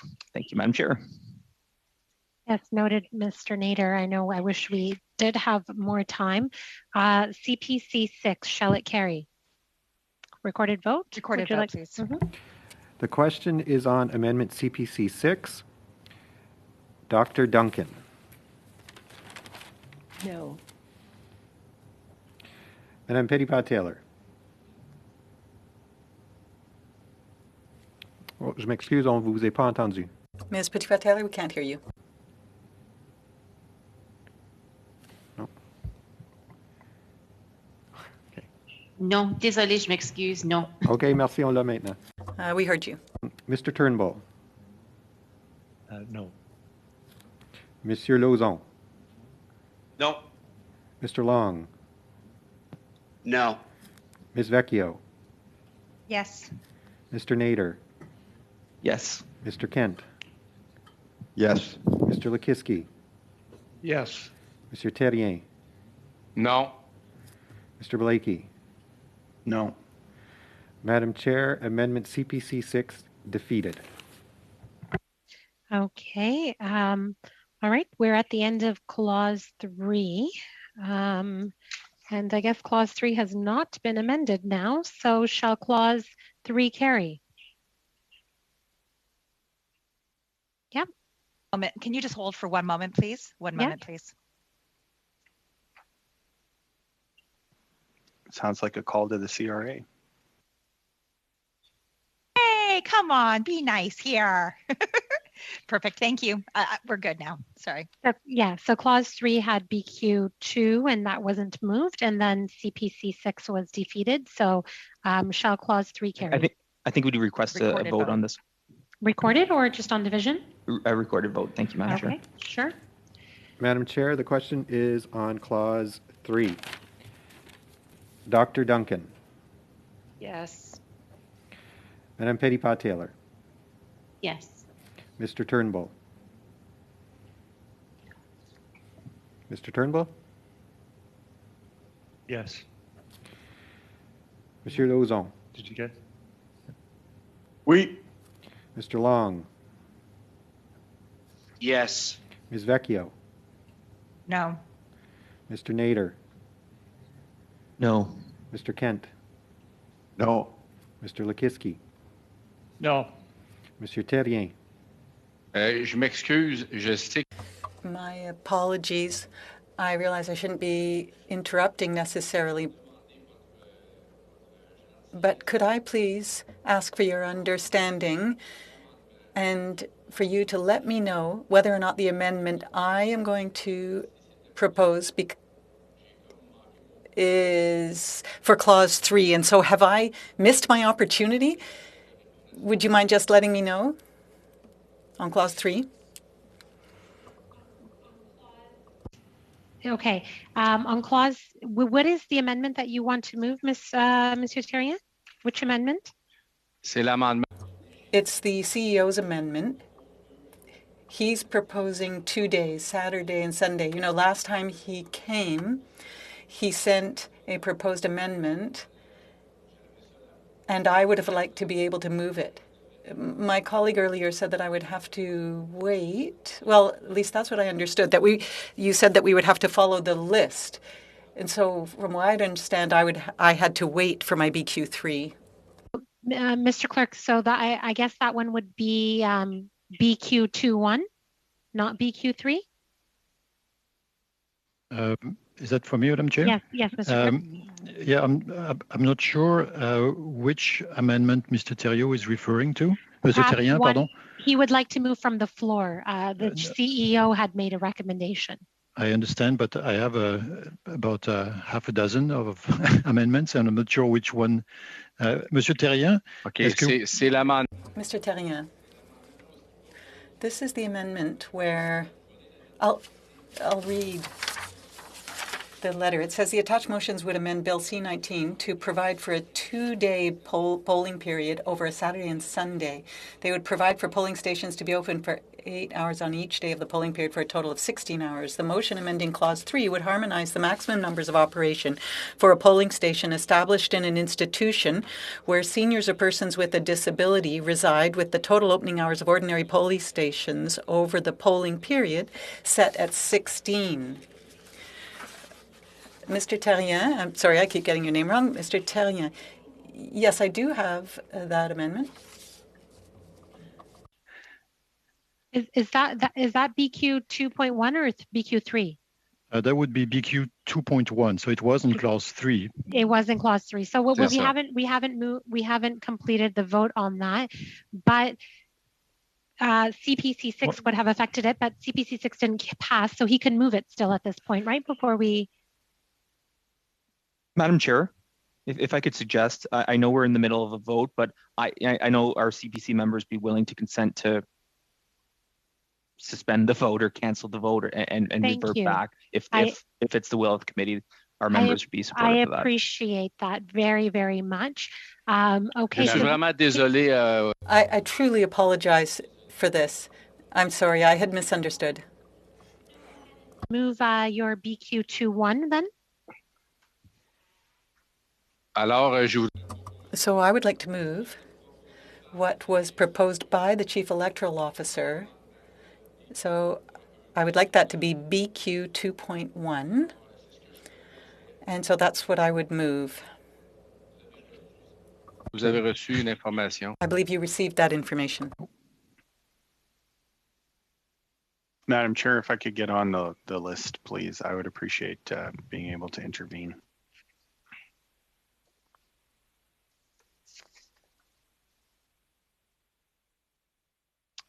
Est-ce que vous l'avez en main? Do you all have it?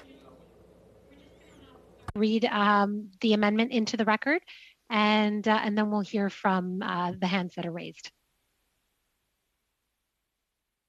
So the amendment, I think what the amendment was sent yesterday or by the clerk of the committee. So the amendment reads in English that Bill C-19 in Clause 3 be amended by replacing line 22 on page 4 by the following: open for a total of more than 16 hours during that period. Et en français, que le projet de loi C-19 à l'article.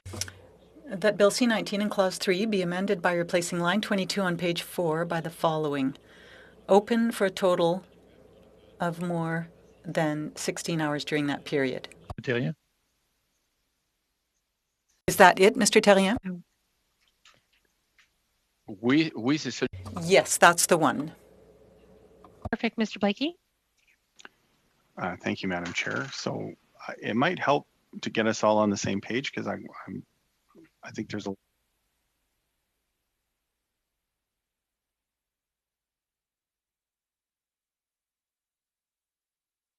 voting period, and that was one that I believe was drafted by his party with the House.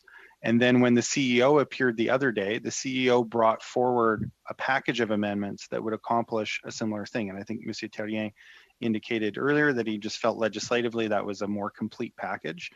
I think some of the confusion comes from the fact that that package includes 3 separate amendments: one for Clause 3, one for Clause 4, and one for Clause 5. They operate together in order to comprehensively change the legislation to enact a 2-day Saturday and Sunday voting period. So I think part of what happened was that the clerk's initial advice, although true, was only partially true. It does amend clause 4, but not only clause 4. It also amends clauses 3 and 5. And if it's the will of the committee, Madam Chair, I would just propose that we dispense with all of those at the same time as a combined vote, because either the committee is going to be on board with this or it won't be.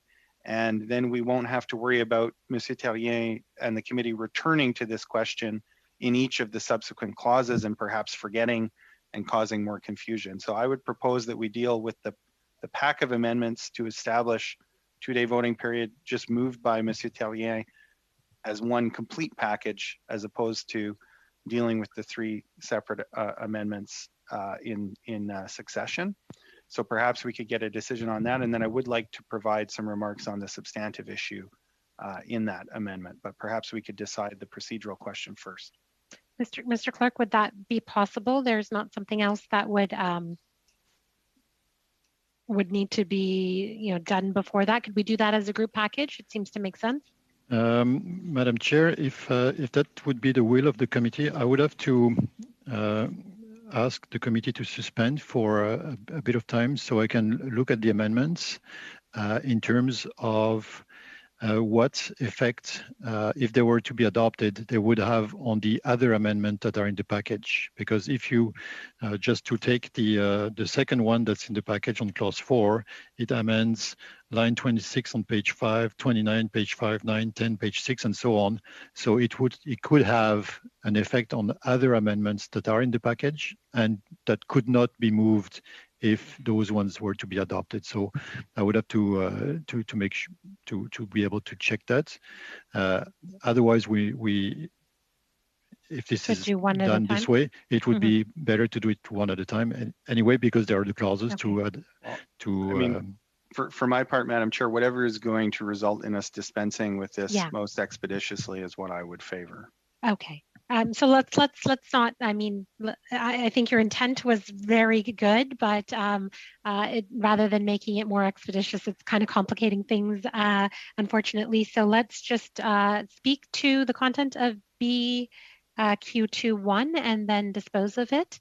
Okay, go ahead, Mr. Blakey. You wanted to speak to it, and then Ms. Vecchio. Thank you very much. Thank you, Madam Chair. I just maybe start by saying that I think this is one of those difficult questions that comes up in the context of a pandemic election, about which I think reasonable people can disagree. I've tended to favor a 3-day voting period because I found some of the arguments, particularly by disability advocates, for the Monday voting quite compelling. But in light of the testimony yesterday from the Chief Elections Officer about the serious logistical challenges that might represent, I think what we want to do is, and I think particularly when we look at the Newfoundland and Labrador example, what really fell apart there, among other things, was the ability to staff those polling locations. And so staffing 3 days is more difficult. Finding people that are able to work both on weekends and weekdays is more difficult. Finding locations that would have the same availability on weekends and weekdays is more difficult. So the administrative burden for Elections Canada really does seem to be a lot higher. And I noticed the kind of adamance of the CEO. I had thought perhaps, although he had given testimony like that earlier on in our pandemic election study, that he might have changed his mind by now as they conduct their preparations for a potential election.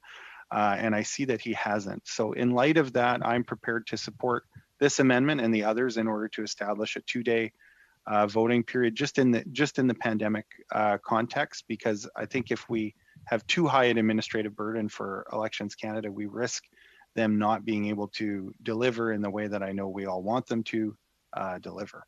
Thank you. Go ahead, Ms. Vecchio. Thanks very much. And I think this is where Daniel's coming from. We all know at the end of the day, we have different ways of getting there. But one of the things that we're looking at is, I do recall Mr. Terrien talking about transportation for the Saturday, Sunday in his areas. I know in my areas, transportation on the Saturday, Sundays, we don't actually have the public transportation in many of my rural areas. It is just a Monday through Friday, or here and there. It's very ad hoc when it comes to some of the transportation issues that we have. But to be honest, it's the labor and it's the facilities, all of those things that I look as key barriers. We may want to have a Saturday, Sunday where it's a sporting facility, or it's a church, or it's a mosque. There's so many different issues that could come from this. So I think we legitimately have to have the conversation of, we've talked 3-day elections. This legislation says 3 days elections, but the guy who's in charge of the election saying, how are we going to do there? There's so many barriers to doing this. So I really think we need to get down to the principle on, what are we looking at? Are we talking a 1-day election, a 2-day election, or a 3-day election? And I think this is really where it comes down to, and we'll see that all of the remaining amendments and things like that on the bill really go back to that principle of, are we asking for a 1, 2, or 3-day election? Each and every day has their barriers. There's going to be reasons why some people will not want it on a Saturday or a Sunday or a Monday. I know that I tend to think on the Monday, yes, maybe we shouldn't be a traditionalist, but I do think on the Monday, I think that if we go to a Saturday and Sunday, we're going to still deal with the same issues that we deal with on the mail-in ballots. Well, are we going to open those on the Friday, or are we going to open those on the Monday? Those are things that, because we have not actually had a discussion on this, we don't have the witnesses, we don't have any things like that, and we don't have the answers. So I'd be I'm very worried if we're just going to plow through this one. So I'll turn it back to the members who may have some great ideas. Thank you, Mr. Lukowski. Thank you, Madam Chair. A couple of points. Number one, to my colleague, Madame Vecchio. Yes, I agree. We don't have all of the answers. I think, would have benefited from hearing a few more witnesses and having a more robust discussion about this very point. But I would point out a couple of things. If we are talking about whether to be a 1, 2, or 3-day election, my preference would be either 3-day or 1-day. I recognize the fact that 3 days increases the complexities and increases the strain and the workload on Elections Canada. But I think it's better than a 2-day election, only because there are people of faith that cannot vote or would not vote on either a Saturday or a Sunday. I would also point out the obvious, a point that Mr. Blakey has made on several occasions. If the government is truly serious about not having an election during a pandemic, even in the aftermath of a pandemic, then we shouldn't worry about changing the dates of the election. We've always had election days on Monday in the past. I see no reason to change that. We could continue to have it on Monday if, in fact, there will not be an election called during a pandemic. Now, I don't think the government is in a position, either because they can't or they don't want to acknowledge the fact that they are considering calling an election during the summer.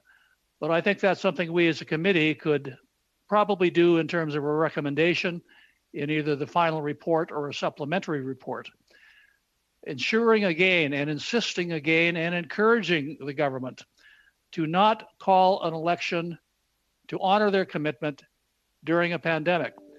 Now, the definition of when a pandemic is over is something that we may have to have a bit of a conversation on.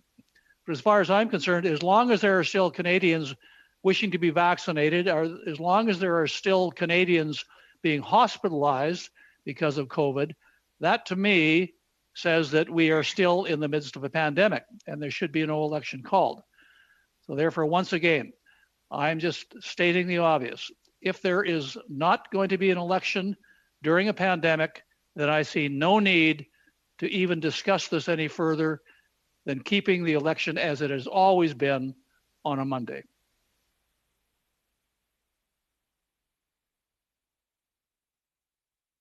This legislation wouldn't be used if there was no pandemic election. So I think the whole thing would be moot at that point anyways. So Monsieur Terrien, go ahead.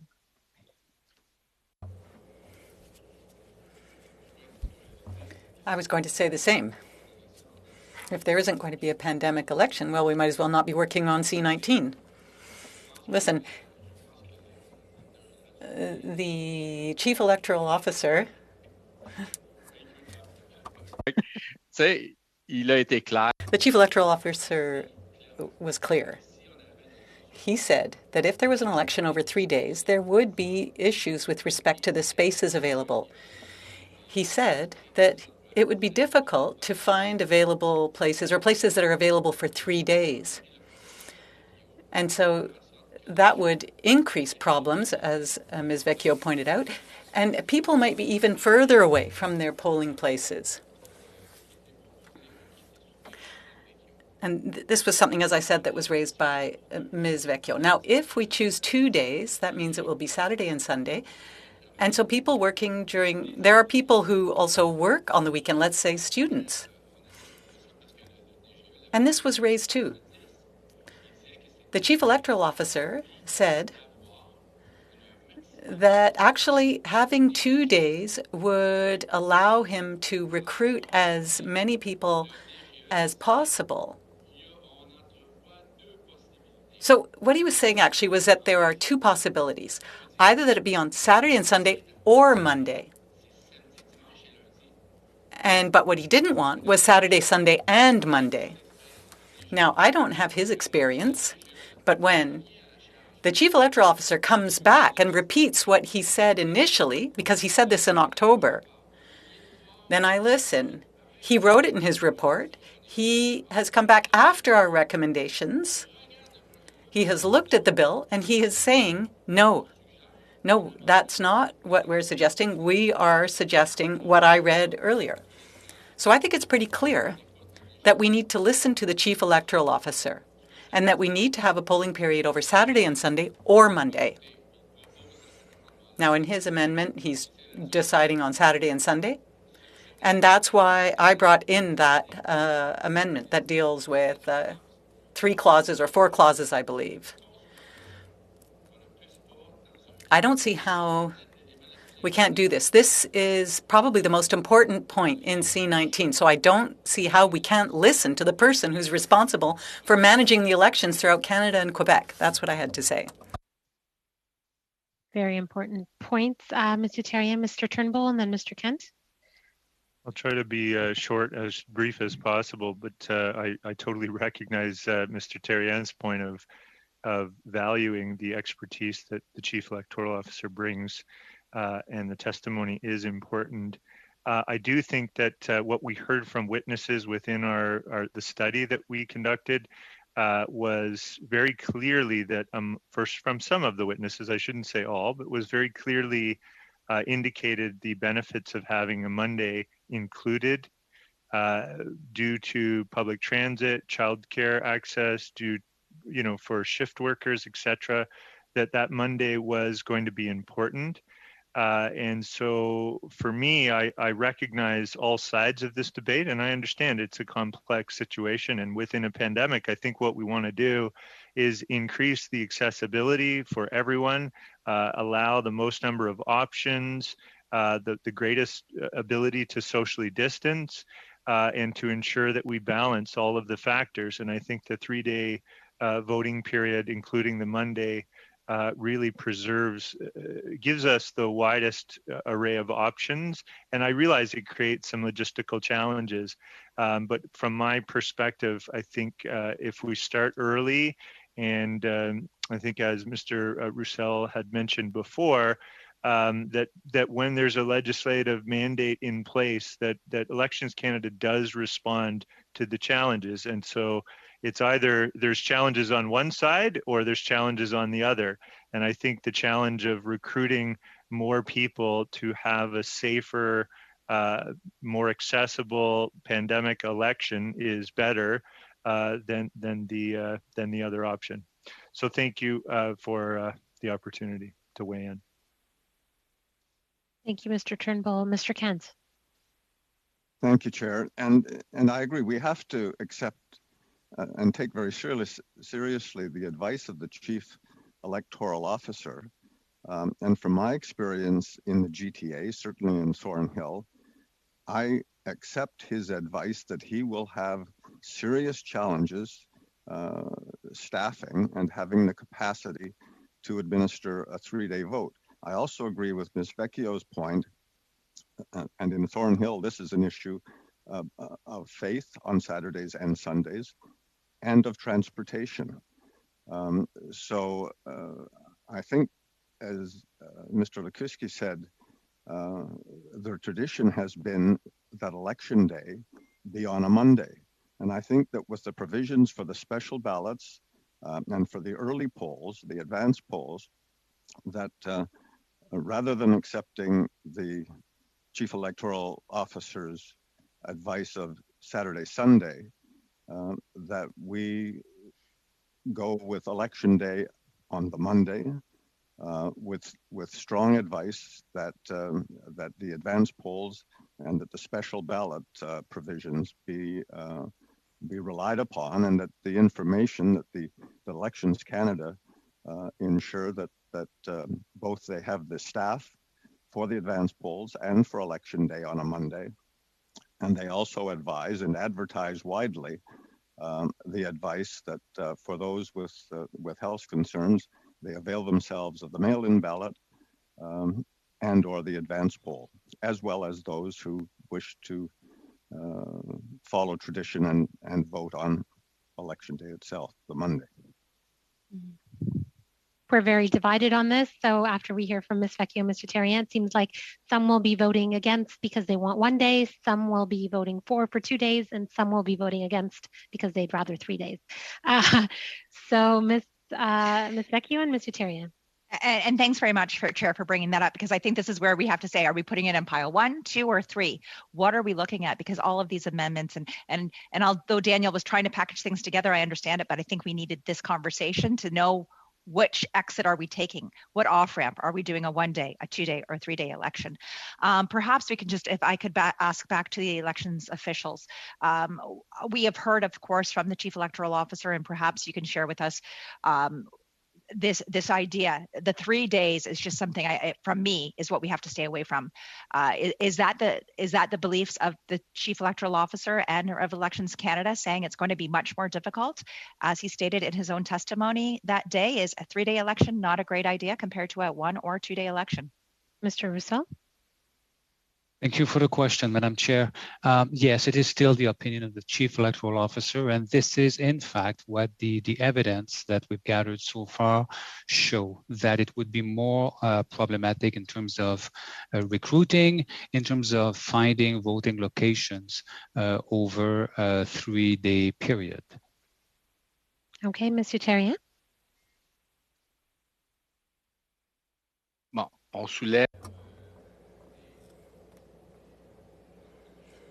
Religious reasons have also been raised for arguing against a weekend. Now, I'm not an expert in religion. However, I would think that those days might be either Saturday or Sunday. It's possible that under some religions it's 2 days, 3 days. I don't know. There are many religions. However, let's say my religion forbids me from voting on the weekend. Well, then there's early voting. There's advance voting. There's mail-in voting. I mean, we have expanded the available options. Now, it's unfortunate to exclude anyone from a democratic vote. However, we do have the advance voting and we do have mail-in ballots.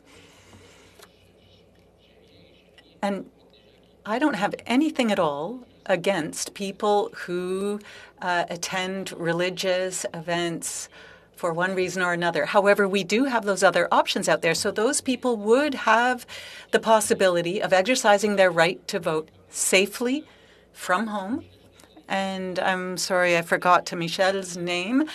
However, we have been told by the representative from Elections Canada that it is very difficult to hold elections over 3 days. So I don't know why we're obsessing about 3 days. People on the ground, people responsible for managing elections and who have been responsible for this for decades are telling us that this doesn't work. So we should be reasonable. Let's set aside partisanship and let us listen to the Chief Electoral Officer, because they have done their work. I'm telling you, I would have preferred 1 day. However, given everything we have heard, I think that 2 days is a compromise, and I am willing to make that compromise because we want to give opportunities to people, and we want to give people the possibility of voting in person, but we also have those other options. There may be people who can't, and they'll be able to vote from home. And if we choose those 2 days, then we'll be able to vote in schools. There'll be more electoral workers available. So I can't see why this wouldn't actually be ideal for a pandemic election. Good points, Mr. Terrien. Can we have a recorded vote, Mr. Clerk? La question est sur la... The question is on BQ2.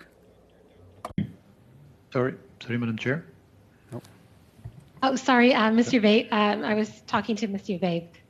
Sorry, it's the legislative clerk here. Yes. Yes, go ahead. It's on BQ 2.1. Yes. Rather than 2. Oh, so did I say 2? BQ 2.1. Thank you. That's what I meant. Thank you. Donc, la question est sur... The question is on Amendment BQ 2.1. No. Madame Petitpas-Taylor. No. Mr. Turnbull. No. Monsieur Lauzon. No. Mr. Long. No. Ms. Vecchio. No. Mr. Nader. No. Mr. Kent. No. Mr. Lakiski. No. Mr. Terrien. Oui. Mr. Blakey. Yes. Madam Chair, Amendment BQ 2.1 defeated. Thank you very much for different reasons. So shall clause 3 carry? Can we have a recorded vote? Yeah. The question is on clause 3. Dr. Duncan. Yes. Madame Petitpas-Taylor. Oui. Mr. Turnbull. Yes. Monsieur Lauzon. Oui. Mr. Long. Yes. Ms. Vecchio. No. Mr. Nader. No. Mr. Kent. No. Mr. Lakiski. No. Monsieur Terrien. Oui. Mr. Blakey. Yes. Clause 3 carried. Right. Okay, we're on to clause 4. The first amendment for clause 4 is CPC 7. And thanks very much. So in this amendment, it would increase the minimum writ period from 36 to 43 days. We're putting this through as the Chief Electoral Officer had indicated, although it was not specifically in the testimony recently, it was definitely in some other conversations that were had, that the longer the writ period, the easier it would be able for them to pull it off. So that is why we have increased that time and increased that amount from 36 to 43 days. Thank you, Ms. Vecchio. Explained very well. Can we have, Mr. Nader, go ahead. Yeah, just very briefly, if I could get the comments from Elections Canada officials on the practicality of making that amendment and whether that would be consistent with the advice that was previous given to some time ago from the committee, that it would provide them with more time. If we can just get confirmation, that would be of benefit to Elections Canada to pull off the election with the 1 week longer minimum writ period. Mr. Roussel or somebody else? Go ahead, Ms. Lawson. Yeah, I was just going to say, I think the Chief Electoral Officer has been quite clear on this, that a longer writ period is preferable for the administration of the election. Okay, thank you for that input. Can we have a recorded vote? The question is on CPC recommendation 7. Dr. Duncan. No. Madame Petitpas-Taylor. No. Mr. Turnbull. No. Monsieur Lauzon. No. Mr. Long. No. Ms. Vecchio. Yes. Mr. Nader. Yes. Mr. Kent. Yes. Mr. Lakiski. Yes. Monsieur Terrien. Oui. Mr. Blakey. No. Madam Chair, Amendment CPC 7 defeated.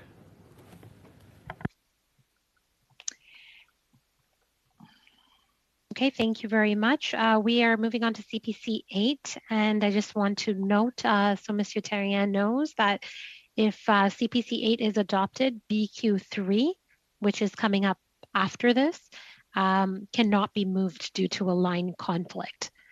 So for your awareness and for everyone's awareness, Mr. Terrien. Go ahead. Whoever wants to move CPC8. Perfect. And this is this amendment would prevent elections from ending on a holiday Monday. And I think we saw it from the beginning of the debate, the confusion of what mail-in ballots look like and the fact that it'd be opened on Tuesdays. So to me, the simplest way, we're worried about what happens when these ballots are mailed in. Don't have an election on a holiday Monday. That would include things like Thanksgiving Day, or perhaps it was a long weekend in May, whatever it may be.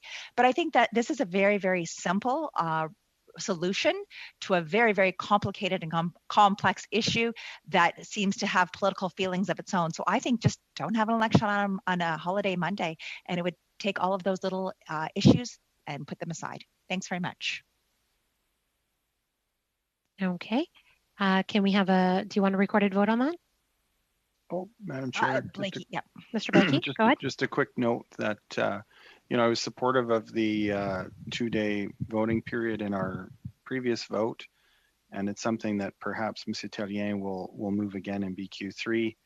CPC7 and CPC8 could go together as a package, which would have the consequence of making BQ3 inadmissible. So I'm kind of voting to keep the option of the committee reconsidering for a 2-day voting period. Okay, thanks for sharing your thought process. So would you like a recorded vote? Okay, CPC8. Question is on Amendment CPC8. Dr. Duncan. No. Madame Petitpas-Taylor. No. Mr. Turnbull. No. Monsieur Lauzon. No. Mr. Long.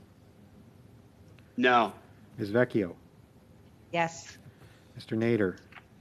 Yes. Mr. Kent. Yes. Mr. Lukiski. Yes. Mr. Terrien. No. Mr. Blakey. No. Madam Chair, Amendment CPC8 defeated. Okay, so we are moving on to BQ3. Mr. Terrien.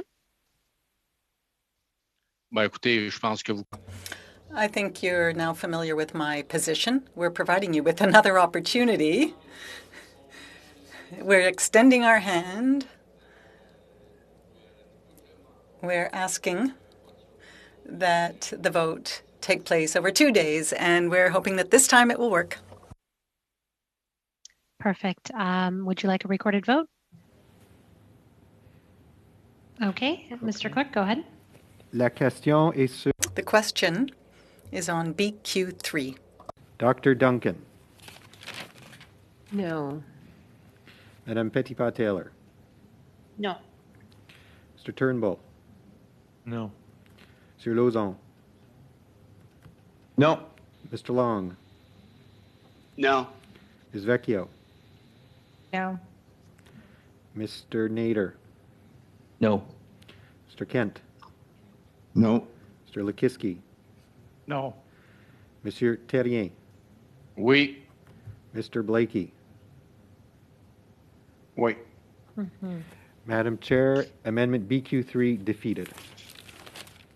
Thank you. It's interesting how things are working out. CPC 9.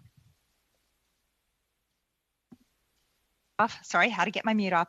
So this amendment would change Saturday and Sunday voting hours during election weekend from 9:30 a.m. to 5:30 p.m. to 2 p.m. to 9 p.m. So these were some changes that were brought forward. I know that we had lots of discussions on what it looks like. So we're kind of just trying to look at that flexibility for workers and what would give better timing and for locations as well. Since many locations do have morning programming, whether it's a exercise facility or a school, a lot of those are used in the morning. So this would give another option. Thank you. Thank you. Would you like a recorded vote? Yes, please. Can I just say one more thing? And because the way this is looking is that we're probably going to go to a 3-day election. This is what is by looking at the way the cards are folding and how everything is going out. I think we do have to also recognize that this is looking at timing. that our election workers, this is going to reduce the downtime just a little bit. So asking these people who are working as poll clerks, deputy returning officers and working those election days, we are looking at a way of also reducing their time while trying to get as many opportunities for them to vote out there as well. So it would decrease the hours, but it would increase the opportunity, perhaps even for recruitment. Thank you. So this would make it 7 hours a day? Yeah. It reduces it to 7 rather than a 9:30 to 5:30. Mm-hmm. All right. That evening time is good. Can we have a vote, Mr. Babe? The question, Mr. Trimble, sorry. There's a hand up. Mm-hmm. I just wanted to state I think what we would all consider is very obvious, that electors are probably under a natural assumption that, that these polls would be open from the relatively a 9 to 5 time frame. So while I understand the intention of the amendment that Ms. Vecchio has put forward, or that the Conservatives have put forward, I disagree respectfully that I think we need to stick to a time frame that electors are used to. Carry on with the vote, Mr. Clerk. Oh, Mr. Blakey's got his hand up. Sorry, Madam Chair. Okay. Yeah, but just to say that, I had looked at quite seriously at this one in the context of a 2-day voting period, but I think my concern particularly is just to make sure that electors can access polling stations in a way that doesn't interfere with important obligations in their life. And I think with the Monday still established, I'm quite comfortable maintaining regular voting hours on the weekend. And this just affects the weekend, right? Okay, Mr. Clerk, sorry about that. Go ahead. The question is on Amendment CPC 9. Dr. Duncan. No. Madame Petitpas-Taylor. No. Mr. Turnbull. No. Monsieur Lauzon.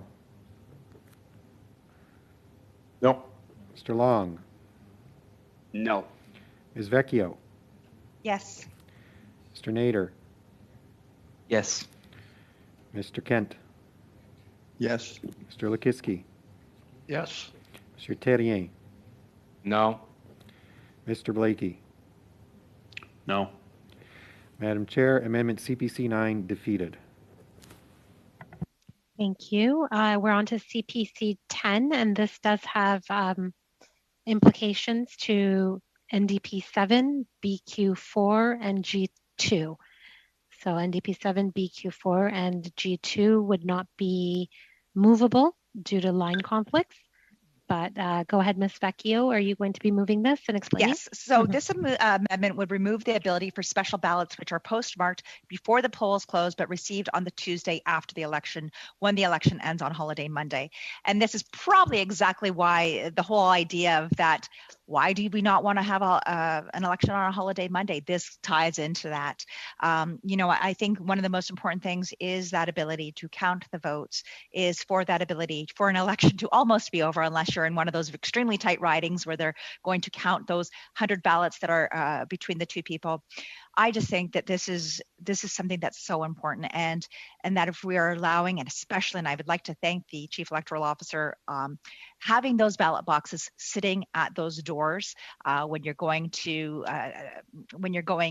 vote on the election day, you've got an election ballot and you have not been able to send it in. This is an opportunity, but this is just something I see that if Canadians want to pull their hair out, then count election day as on the Tuesday for counting ballots. I look at this as a time that just will cause so much uncertainty for Canadians. It may be a very big win for one party or very, very small win for one party. We don't know. And that's why I think we should be very, very actively thinking about how can we create something where people understand that this is the way the election works. This is how it's going. And I think that if people are not voting, it's a holiday Monday, they're getting their ballots and they find out, oh, well, the election was this weekend, but we're still not over it. I think we saw what happened in Newfoundland. It's pretty obvious that there could be some major complications. Thanks very much. Mm-hmm.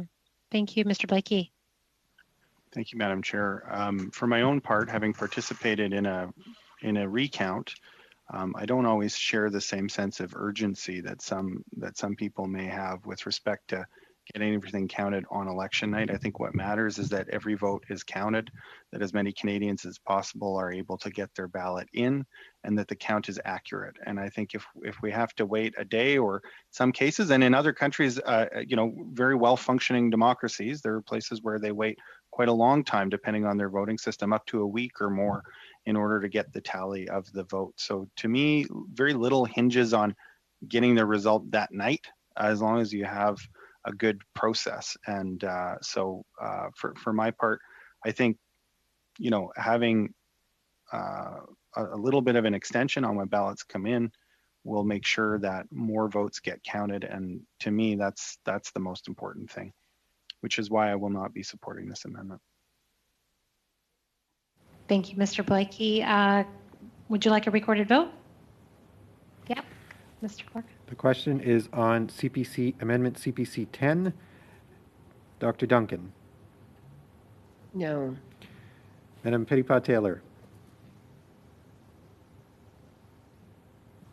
There's interference. Ms. Petitpas-Taylor? No. No. Okay, we got it. Thanks. Mr. Turnbull. No. Sir Lauzon. No. Mr. Long. No. Ms. Vecchio. Yes. Mr. Nader. Yes. Mr. Kent. Yes. Mr. Lukiski. Yes. Monsieur Terrien. No. Mr. Blakey. No, Monsieur. No. Madam Chair, Amendment CPC 10 defeated. Okay, we have a little less than half an hour to get through the rest, just giving you a heads up. So NDP 7 can be moved now. If adopted, BQ4 and G2 cannot be moved due to line conflict. Mr. Thank Blakey. you, Madam Chair. I think I have a pretty good sense of the will of the committee overall with respect to the content of our particular amendment, and so I'll decline to move it in the interest of time. Okay. Thank you. Go ahead with BQ4.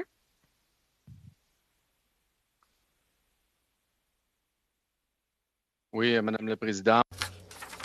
Madam Chair, the purpose of this is to make sure that votes be able to be received by the end of the voting day itself and not the next day. So we're changing basically the deadline for receiving ballots.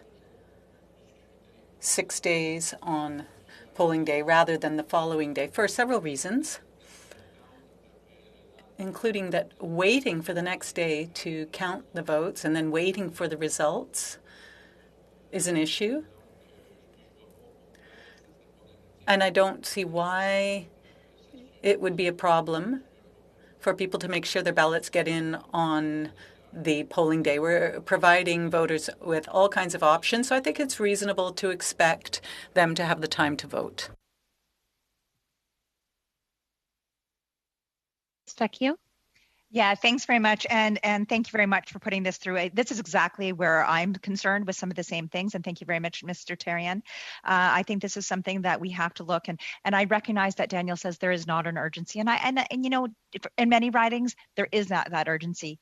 But of Canadians right now, there seems to be an urgency with many things. So I truly believe that there needs to be that feeling that that Canadians need to feel good about our elections. They need to feel that they're trusted. And although we understand how it all works, including the chief electoral officers, I don't know if the public does. I don't know if they understand what we're trying to do. We are changing our legislation specifically for a pandemic election, and there has to be good, strong communications. We have seen crappy communications for the last 16 months when it comes to a lot of government programs. So why do we think we're going to do it better now? So I really do appreciate clause 4, the BQ4 here. I think it's in there because I do recognize that I feel like we're walking in blindly if we don't think that it would be an issue. So thanks very much. Maybe Elections Canada will do a better job than the government, I guess, in your view. Mr. Lukiski. Thank you, Chair. And I'm not sure if any other member of the committee has gone through the same experience as I, but back in 2004, my results were known on election night, even though I only won by massive majority of 122 votes. That necessitated, of course, a recount, which happened a week or so later. But the point is, we knew on election night the results. And I was declared the victor on election night, albeit it wasn't until close to midnight, but it was the same evening. And I think that's extremely important, that every Canadian has confidence in the fact that they will know the results of their candidate's election the evening of the election itself. Not a day later, not a week later, but that evening. If there are discrepancies, or if there are close elections like mine was, that's when the normal process kicks in for recounts. We also have the ability, of course, to count special ballots, mail-in ballots, military ballots, and the rest later than that. But the key point is that I believe it's absolutely imperative that Canadians know the results of the election on election night. And that's why I will firmly state that we must have the results on the Monday, if there's a Monday election day, and not deviate from that in any way, shape, or form. Thank you, Chair. There's lots of support for this. Okay, let's have a recorded vote, BQ4. La question est sur la recommandation. The question is on BQ4. Dr. Duncan.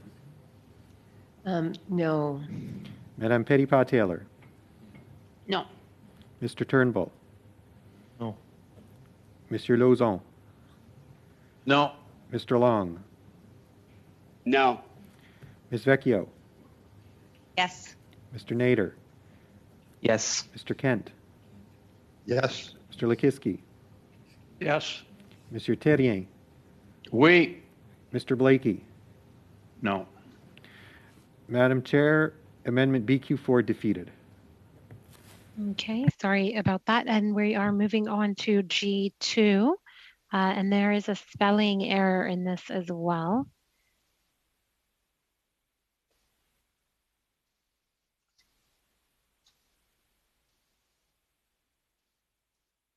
Mr.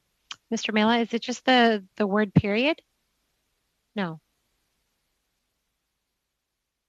Amended by replacing the English version. Okay, lines 6 to 7. Okay. Yes, Madam Chair, it's probably just, if you can just give me a second and check, but it's probably because the end of the line, probably. Page 12. Mr. Turnbull, are you moving this? Yeah, yes, I was going to just say that this is to correct a drafting error in the English version. And if you look at the language on page 27 of our package, it says read and received at the office of that returning officer no later than 6. Okay. Is everyone in favor of fixing this drafting error, Ms. Vecchio? Yeah, and to be honest, if I didn't say way to go, Brad Viss, he wouldn't be happy with me. So way to go. This was a great find, and I'm glad that we're moving forward. Okay, so is there a consensus to move forward with this one? As it's just drafting? Okay, fine. G2 carried. CPC 11. Okay, so this amendment would require the Chief Electoral Officer to have support of the recognized parties in the House to exercise the proposed authority to vary most deadlines set by the Act. So this is something that we're looking at, recognizing that there will be many things, but also we do want to make sure that there's confidence in the elections. So I am moving this as our amendment.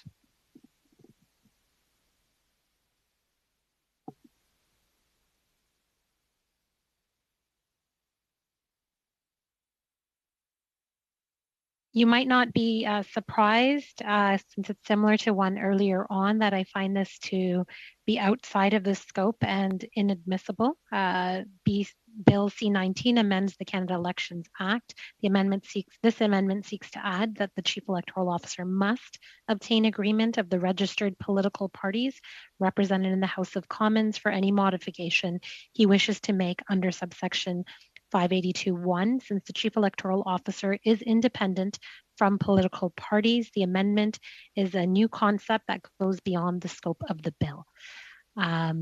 So that is my ruling. Are we okay with moving forward or? Okay, thank you. All right. Okay, so okay, we're, CPC. no, I was just trying to help you move it along. So yes, thank you. I appreciate that. CPC 12. CPC 12. This amendment would reduce from 2 days to 1 day the amount of time by which the chief electoral officer may. Sorry, Madam Chair. I'm wondering if Ms. Vecchio could put her microphone a little closer to audio I'll go levels like were this. down. There I've we go. taken it off because my ear's hurting. So sorry, I got sore here. Got sore ears. So is this okay? Can you hear me this way? Yeah. Okay, fantastic.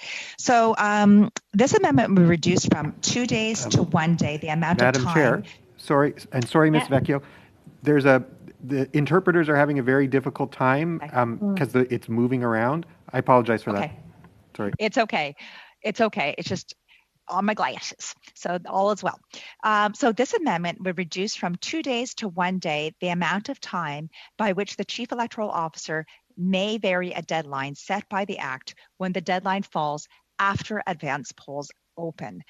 So this is something that we have put forward and think is very, very important just on this time frame. So thank you very much. Passing that forward.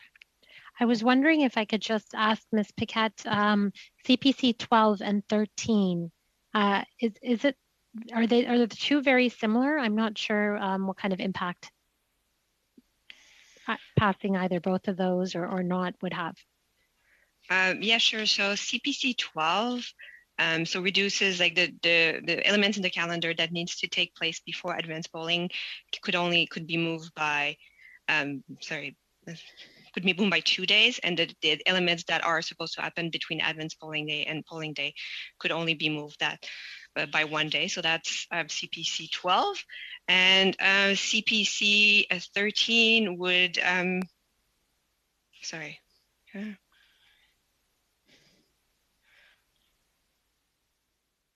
Oh, and as the difference, I think, between CPC 12 and CPC 13 is the possibility of moving it backward, if I'm not mistaken. Would it be best to vote on those two together or one at a time, Ms. Vecchio? Whatever you would. Let's go one at a time on that. And I'm just looking at Nader. Nader, maybe you could explain those two differences in CPC 12 and 13. I know it's causing a little bit of confusion. Perhaps you can give a better eye on it because we want to make sure we get this bill right. So do you know anything? I know you know lots. Go ahead. Well, I did not have a hand in drafting these amendments, but the first one, CPC 12, is basically when after the advance polls have opened, they would reduce the number of days that you can vary the dates from 2 days to 1 day. So it's just reducing that discretion there. The CPC 13 is a little more broad.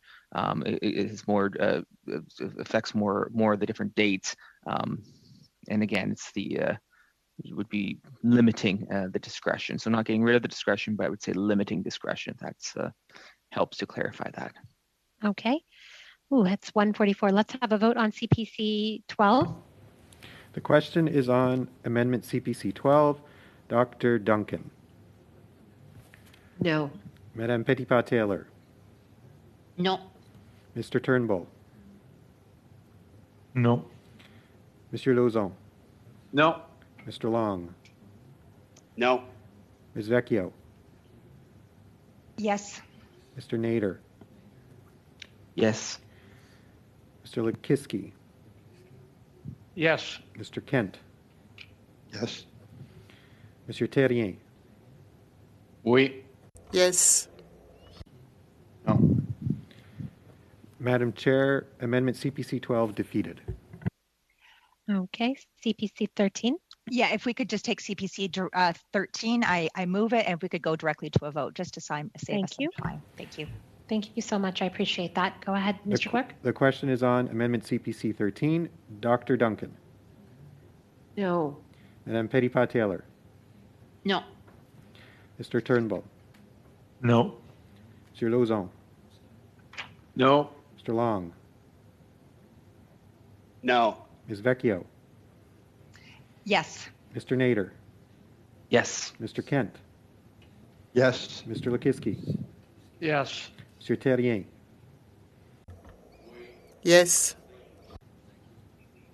No. Madam Chair, Amendment CPC 13 defeated. Okay, BQ5, just a change from polling day to polling period. Monsieur Terrien? Oui, merci. Thank you, Madam Chair. Given that the polling occurs over 3 days, it would be important that there be no advertising during the polling period. I think the reasons are clear and simple to understand, because the vote should not be influenced. Yes. So no advertising throughout the whole polling period, not just polling day. BQ5. Oh, Ms. Vecchio, go ahead. Yeah, and I, although I fully understand that, this is something that I think that there would be a lot of concerns. I do understand the importance of that blackout period, and I think all Canadians understand the importance of the blackout period. But the 3-day election with a blackout period is extremely lengthy, especially if messaging has gotten out there. We've seen things. I think it's really important for people to have the opportunity to be able to advertise, and that if you're offline for 3 days as a MP, we can't even be offline, and we find sometimes for 20 minutes, let alone 3 days. So those are just some concerns that I have. Thank you. Okay, Mr. Nader and Monsieur Terrien. Yeah, a comment and then maybe a quick question for the witnesses as well. My comment would be out of concern for our friend and colleague, the parliamentary secretary responsible for this file, Mr. Lamoureux. I mean, he couldn't comply with a 1-day prohibition on advertising and sending out seven illegal advertisements during the single-day writ period, reaching 35,000 voters in a riding that, like Mr. Lukiski and Mr. Blakey, was decided at one point by a very, very narrow margin. So I feel, eminent concern for poor Mr. Lamoureux being able to comply with this rule when he wasn't able to comply with it under a one day period. But I guess I shouldn't be cheeky about that. But I do have a question, and I'm not sure if PCO or Elections Canada would be the appropriate person to ask, but it has to do with the constitutionality on it from a freedom of speech standpoint. The courts have ruled that there are certain restrictions that are appropriate, and obviously we saw that in Harper v. Canada, well before Prime Minister Harper became Prime Minister, a fairly famous case. So I would be curious if there's been any legal opinion sought on this from that perspective, whether a 3-day restriction on advertising would be compliant with the charter. If there's been any consultations done on that, or any information that's either PCO or Elections Canada might be able to share on that. Thank you, Madam Chair. Anything from PCO? Go ahead, Ms. Paquette. Sure. Thank you for the question. So I'm not in a position to provide like any legal advice on the issue, but by extending the blackout period to 3 days, it would increase the risk if the provision was challenged that it could be found unconstitutional. Okay, Mr. Terrien. Well, I thought it went without saying. On election day, we should be stopping all kinds of advertising. You think 3 days is too long? I mean, you've decided to have an election over 3 days. And it makes no sense that we be able to undertake any sort of polling or advertising while people are going to vote over those 3 days. It just makes sense. Honestly, I thought that this would go without saying. Okay, let's have a vote on BQ4. BQ5. La question est sur la... The question is on BQ5. Dr. Duncan. No. Madame Petitpas-Taylor. No. Mr. Turnbull. No. Sir Lauzon. No. Mr. Long. No. Ms. Vecchio. No. Mr. Nader. No. Mr. Kent. No. Mr. Lukiski. No. Mr. Terrien. Oui. Mr. Blakey. Yes. Madam Chair, Amendment BQ5 defeated. Okay. All right, we're at the end of clause 4. So shall clause 4 as amended carry? Can we do it on recorded vote, please? Yeah. The amendment was just the one amendment was the spelling mistake. So recorded vote? The question is on clause 4 as amended. Dr. Duncan. Yes. Madame Petitpas-Taylor. Oui. Mr. Turnbull. Yes. Monsieur Lauzon. Oui. Mr. Long. Yes. Ms. Vecchio.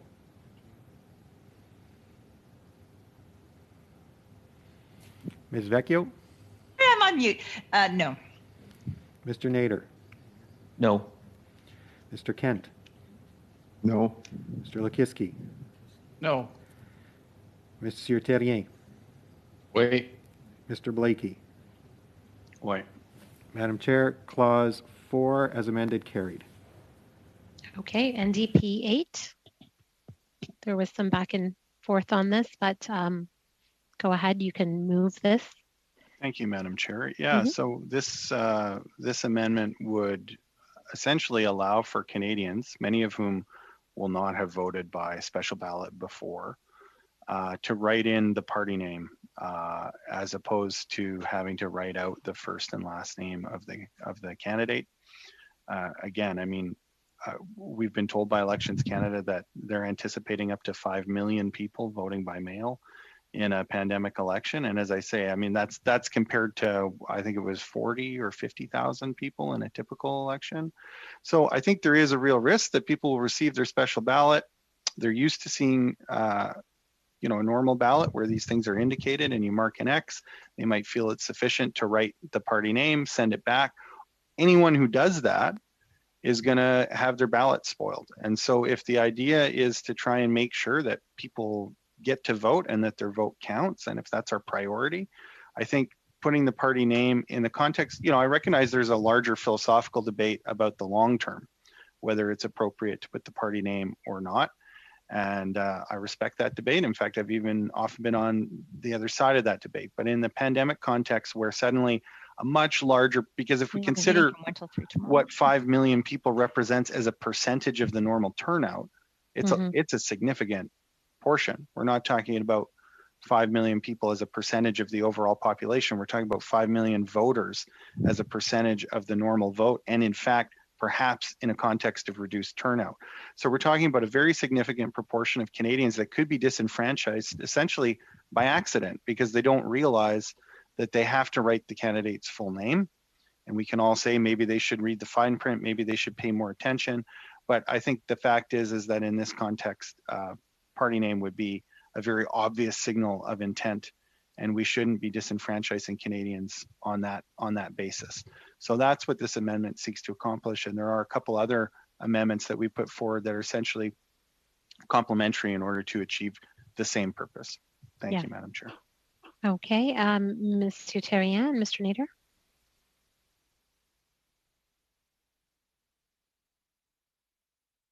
Mr. Terrien. Mr. Terrien. Honnêtement, je pensais. Honestly, I thought this would have been inadmissible because the purpose is to guarantee health and safety in C-19. Perhaps Mr. Blakey can explain, but I don't really see the connection between this amendment and a pandemic election. I was saying there was some back and forth between me and the legislative clerk on this, and the reason we found it to be inadmissible at first, but then on second glance admissible is because it deals with special ballots, which in a pandemic election will be increased in volume, and so this legislation does touch on that aspect of special ballots. Et pour nous, c'est vraiment. And from our perspective, when it's a pandemic election, it's very likely that there will be many more Canadians who will choose to vote through some kind of special ballot. And therefore, the risk of having votes not counted, which normally is about 40 to 50,000, might be a lot higher, might be 4 to 5 million.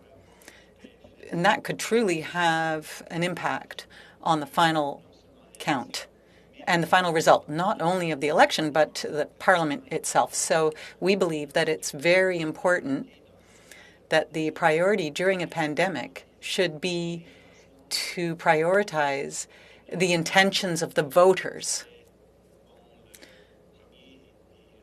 not whether or not it be the first, last name, etc., of the candidate in their riding. Okay, Mr. Nader? Yeah, I was going to agree in terms. First part, I was going to agree in sense of that it was within the scope because it does have to do with that connection. And obviously having a nice, relatively short name like Nader or Kent, we're fairly lucky on this one. I'm not sure how the good folks of Lake Center Lanigan go with Lukiski, but that's for Tom to deal with, I suppose. But just very quickly, clarification from Elections Canada, how they would interpret this in terms of, does it have to be Conservative Party of Canada, New Democratic Party, or can someone would I'm reading the the actual clause here. It says his or the candidate's political affiliation. Would CPC be acceptable? Would NDP be acceptable? Would BQ be acceptable? It would have to be Conservative Party of Canada to clarify the political affiliation there. Generally, I'm supportive of this amendment. I just want to get a little bit of clarification on that side. Anybody who, Mr. Rousseau? Thank you for the question. I think we will not comment on the merit of the proposal, but I would say that we have no opinion on that. But in general, it's as long as the intent of the elector is clear, the ballot will be counted for the candidate. Yeah. Mr. Turnbull. Just wanted to express a slightly alternative perspective on this. I think, while I agree with the intention that Mr. Blakey's outlined, I think this particular amendment would, unintentionally disadvantage independent candidates. If you, it sort of naturally favors parties that have, a wide presence and a brand that's easily recognizable, which I think, is problematic from a fairness perspective to independent candidates. So that's why I feel a little reluctant. I also relate very strongly to the argument that I'm not sure that this really addresses some of the heart of the issues that are present within a pandemic context. I think this requires further study. It's a change to the physical ballot, is my understanding, or the special ballot process. And I think that needs a further study and consideration. I think it's actually a big change. Although seemingly small, I think it has far-reaching impacts that we should strongly consider before making any decision. So I will be voting against this. Okay, unfortunately, I'm going to call on all of you to make a decision at this point. So shall NDP 8 carry? Would you like a recorded vote? Yes, go ahead, Mr. Clerk, help us with the recorded vote. Question is on Amendment NDP 8. Dr. Duncan. No. Madame Petitpas-Taylor. No. Mr. Turnbull. No. Mr. Lauzon. No. Mr. Long. No. Ms. Vecchio. Yes. Mr. Nader. Yes. Mr. Kent. Yes. Mr. Lukiski. Yes. Monsieur Terrien. No. Mr. Blakey. Yes. Madam Chair, Amendment NDP 8 is defeated. Okay, is defeated. Okay. All right, CPC 14, do you intend on moving this? Sorry, I was just looking at the last vote. CPC 14. Oh, last vote? No, sorry, I'm just looking at that last vote, but that's fine. CPC 14, this amendment would require the declaration provided to an elector. Sorry, Mr. Tarian, I shouldn't speak so quickly, but I'm just trying to get the right. As part of a special ballot package to bear the elector's writing name and polling division number in order to permit return special ballots to be sorted by polling divisions so that special ballot results may be counted and reported by polling division. So this is something that we were looking at for this. So CPC 14, I'd like to move that.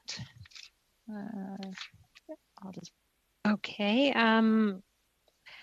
However, I do find that this is beyond the scope and the principle of the bill because the amendment seeks to add the term polling station, among other things, on documents provided by Elections Canada or for statistical purposes.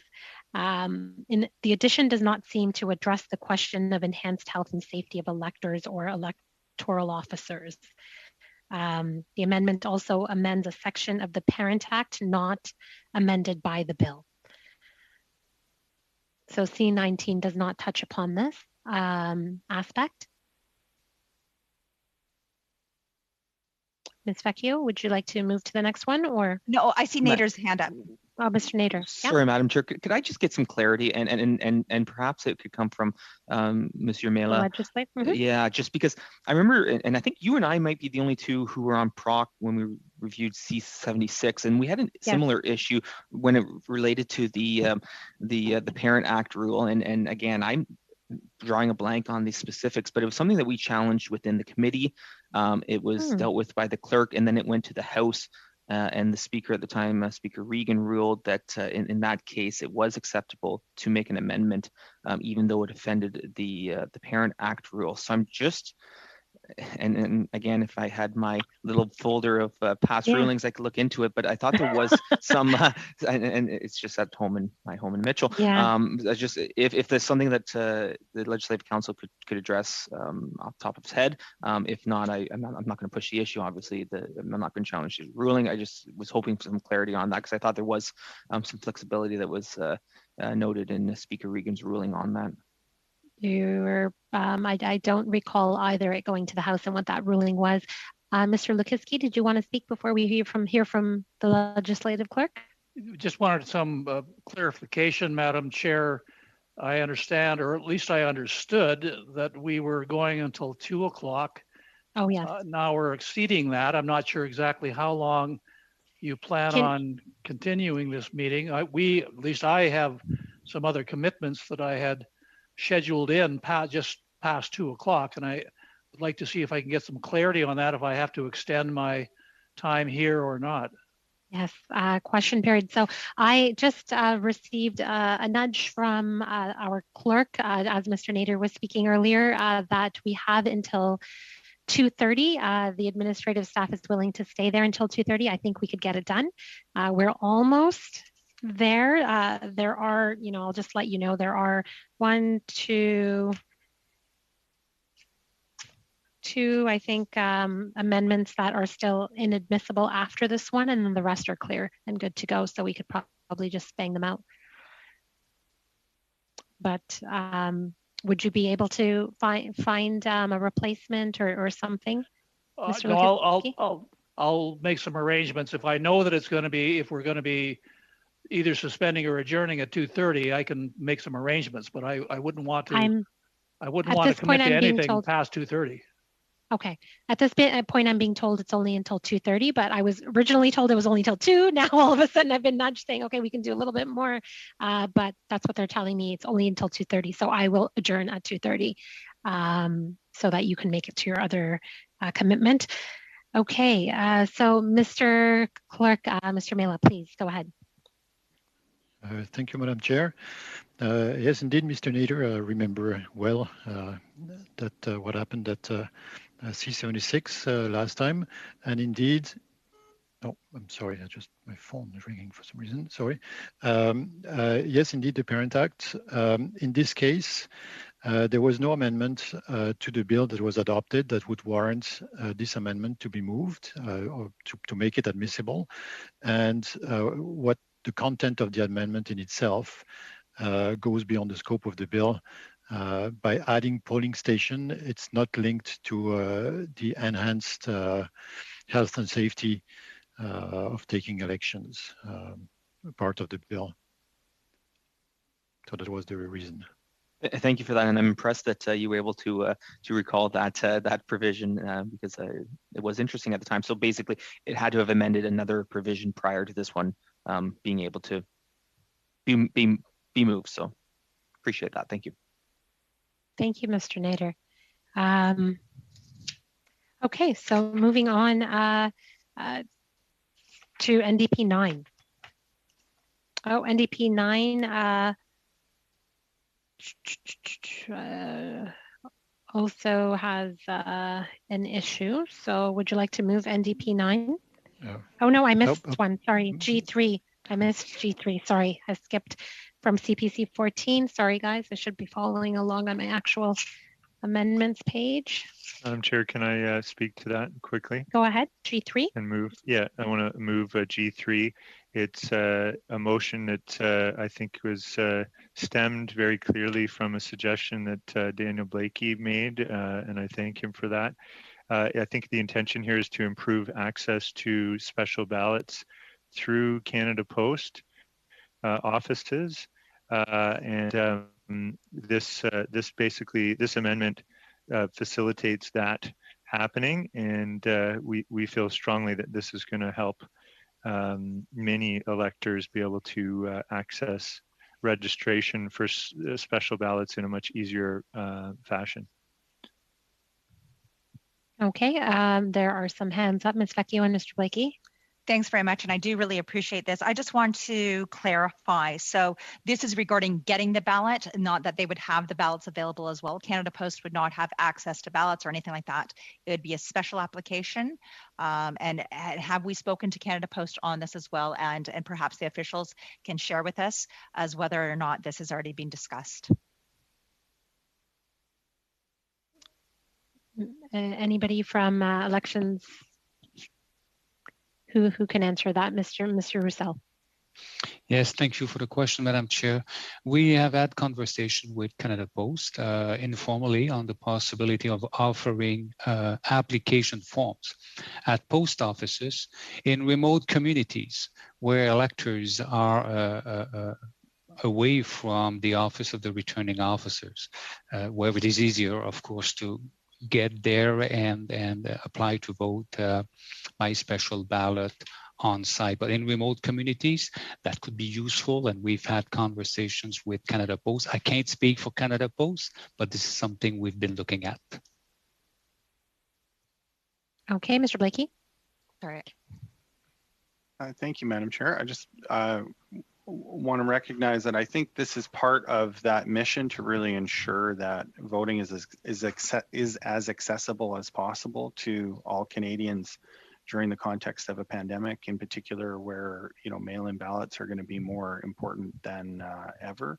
And while I might have preferred to also see something to the effect that Canada Post employees who are who daily are checking people's ID for important purposes, including quite expensive packages, would be able to do that part of it right at the desk and have it mailed in. I think this is a step in the right direction in terms of getting ballots in the hands of people who want to vote by mail during a pandemic election. So I'm glad to make some progress, and of course recognize I'm not in a position to make progress alone at this committee. So I will be supporting this proposal. Okay, could we have a vote? You'll be supporting it, and I'm assuming the government is supporting it. Can we carry it on division? Yep. Is that okay with the Conservatives? Yeah. Okay.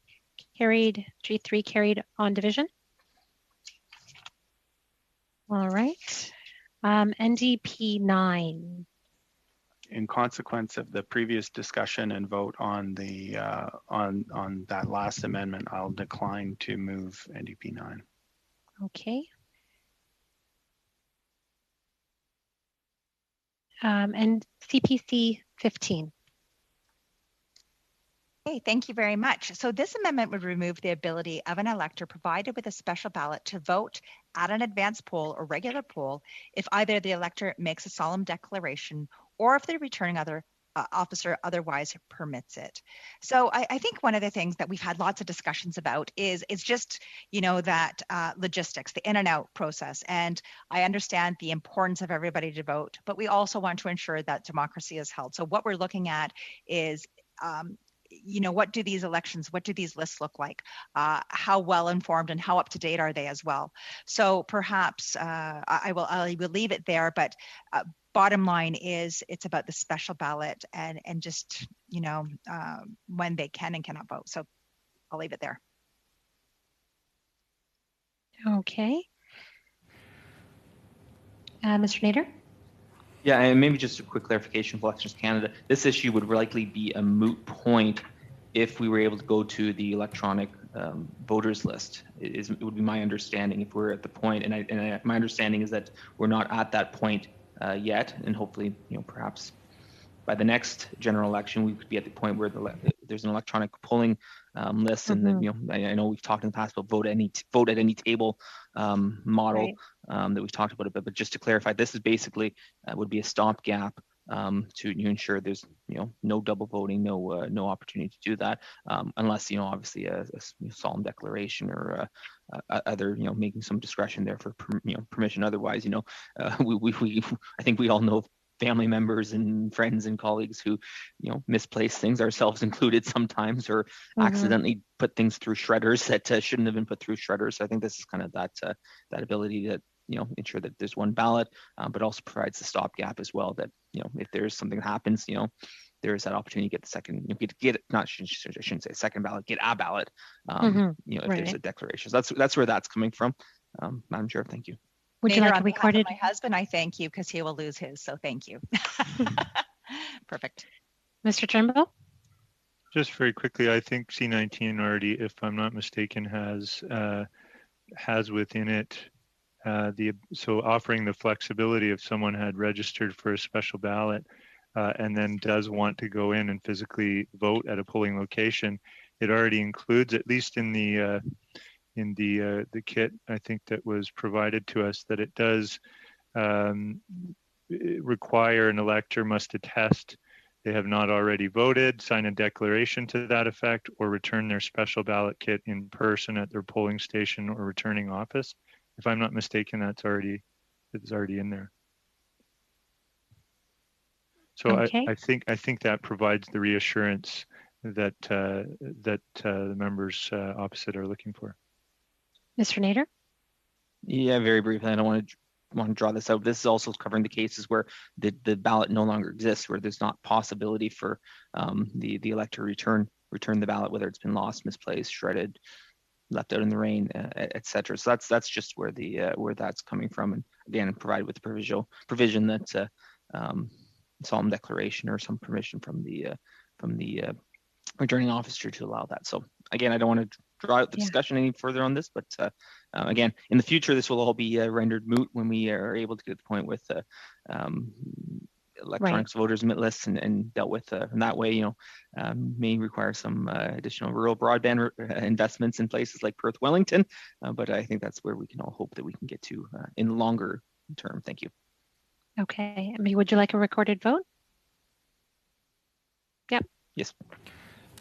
The question is on Amendment CPC 15. Dr. Duncan. No. Madame Petitpas-Taylor. No. Mr. Turnbull. No. Monsieur Lauzon. No. Mr. Long. No. Ms. Vecchio. Yay. Mr. Nader. Yes. Mr. Kent. Yes. Mr. Lakiski. Oui. Monsieur Terrien. Monsieur Terrien, no. No. Madam Chair, Amendment CPC 15 defeated. Okay, G4. I would speak to this one very briefly. I would like to move this one and also acknowledge the incredible input and leadership of Mr. Blakey and the NDP. in working on this one. I think it was the main thrust of it was coming from them, but I think as Mr. Blakey mentioned earlier, that the drafting of it was a little bit more specific in this version, and so I think we can just go to a vote. Okay, can we carry on division? Yep. Ms. Vecchio, do you have objection to that? You're on mute. I think we do actually have some questions on this one. So I'm just looking at these special ballots. So this is something that you guys are looking at putting forward. Is it going to have the same scrutiny as every other station, including those advanced polls? I think that has been one of our greatest concerns is just to make sure that it all sits in the same thing. We support voting in university or at the universities, but I just want to ensure that it has all of the rigorous work that's being done as in at advanced polls as well. And that's the beginning of the question there. Thanks. Okay. Mr. Lukiski? I just wanted to get some commentary from our officials on this one, if possible, Madam Chair. Mm-hmm. Okay. Mr. Roussel? Thank you for your questions. I would like to offer reassurances that the process for voting on campus, it's carried out under Part 11 of the Act, and it has all the check and balances that you are used to. Candidates, representatives are allowed to observe the proceedings. Okay, Mr. Lukiski? Yeah, just for clarification, and I should know this because I've gone through enough elections of my own in my time, but if a student is on a campus, obviously most of the students wouldn't live in the riding where the vote is being conducted. So how do they ensure that their votes would be counted in the riding where they normally reside? Mr. Roussel? Mm-hmm. Thank you. In that case, the election officer would have the elector vote, and the ballot that is cast would be recuperated by Canada Post, remitted to the Office of the Returning Officers, and then sent to Ottawa, where it would be counted in the appropriate riding. So the riding where the person is from would be determined at the time on campus when applying to vote by special ballot. So at those places, you have people who can vote for the riding, and other people who actually come from another electoral district. But in all cases, that ballot has to be sent to Ottawa and then back to its the regular or the normal returning office where the student resides? Correct, sir. The ballot for someone who comes from a different riding would be sent to Ottawa, where it would be counted in Ottawa, and the results would be sent to the returning officer in the riding where the elector is from. I voted that way once in Ottawa and had my ballot set back to my riding. I think it's a provincial election. Okay, so let's have a carried on division then. A recorded vote, please. Recorded vote. The question is on Amendment G4. Dr. Duncan. Yes. Madame Petitpas-Taylor. Oui. Mr. Turnbull. Yes. Monsieur Lauzon. Yes. Mr. Long. Yes. Ms. Vecchio. Yes. Mr. Nader. Yes. Mr. Kent. Yes. Mr. Lukiski. Oui. Monsieur Terrien. Oui. Mr. Blakey. Yes. Madam Chair, Amendment G4 carried. Okay, CPC 16, I'll just let you know that I will be ruling it inadmissible just for expediency, so you know ahead of time before moving it. You're still free to move it, obviously. I'll give you my reasoning. I would still like to move my, yes, I'd still like to move my motion. The reason this is put forward is the prohibit ballot counting to be adjourned or postponed beyond the last day of the election. I know that we've talked about this even when we're talking about counting ballots and receiving ballots after the election day through the post. We think this is very important for the integrity of the election and the confidence of our voters. Okay. This amendment seeks to amend section Madame la 2. Présidente, excusez-moi. Madam Chair, I'm sorry, but I can't hear the interpretation. Would you like Ms. Vecchio to speak again? No, ça va. No. Nope, now I can hear it. Thank you. Now I can hear it. Okay. So this amendment seeks to amend sections 266 and 278 of the Elections Act. The House of Commons Procedure and Practice, third edition, states on page 771, an amendment is inadmissible if it proposes to amend a statute that is not before the committee or a section of the Parent Act, unless the latter is specifically amended by a clause of the bill. Since Section 266 and 268 of the Elections Act are not being amended by Bill C-19 and no prior amendments have been adopted, that would necessitate amending them. It is therefore the opinion of me that the amendment is inadmissible. We're good with that. Okay. Okay. NDP. Clause, we've done clause 5. Shall clause 5 as amended carry? Can we just do a really quick recorded vote? Yeah. Question is recorded vote. The question is on clause 5 as amended. Dr. Duncan. Yes. Madam Petitpas-Taylor. Yes. Mr. Turnbull. Yes. Mr. Lauzon. Yes. Mr. Long. Yes. Ms. Vecchio. Yes. Mr. Nader. Yes. Mr. Kent. Yes. Mr. Lekiski. Oui. Mr. Terrien. Oui. Mr. Blakey. Oui. Clause 5 as amended carry. Okay. NDP 10. Madam Chair, in light of the fact that NDP 8 did not pass, which has to do with changes to the special ballot to better capture voter intention, I think I expect that NDP 10 and NDP 11 will suffer a similar fate and will therefore decline to move them in the interest of time. Okay.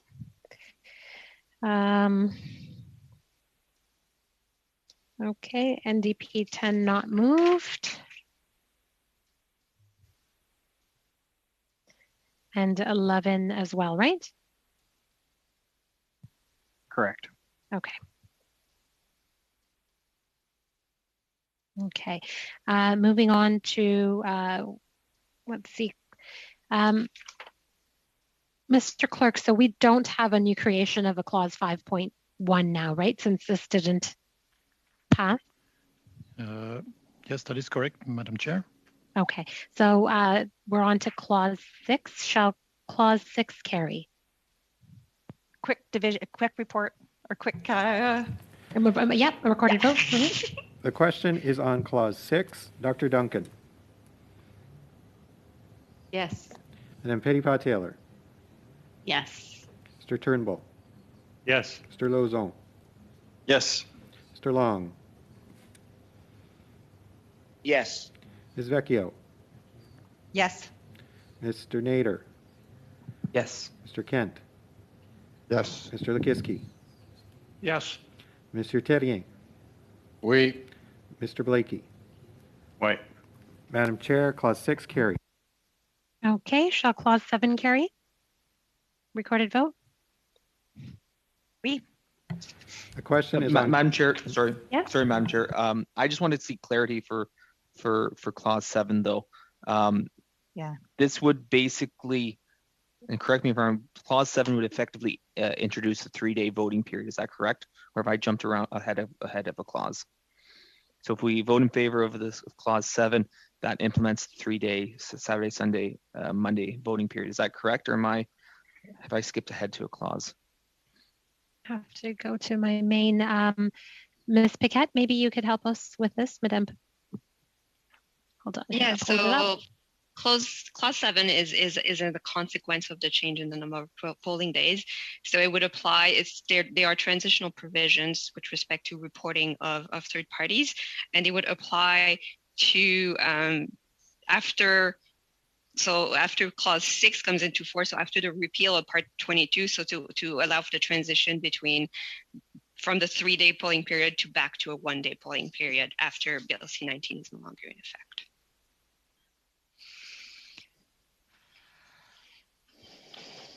I think that clarifies. Would you like a recorded vote?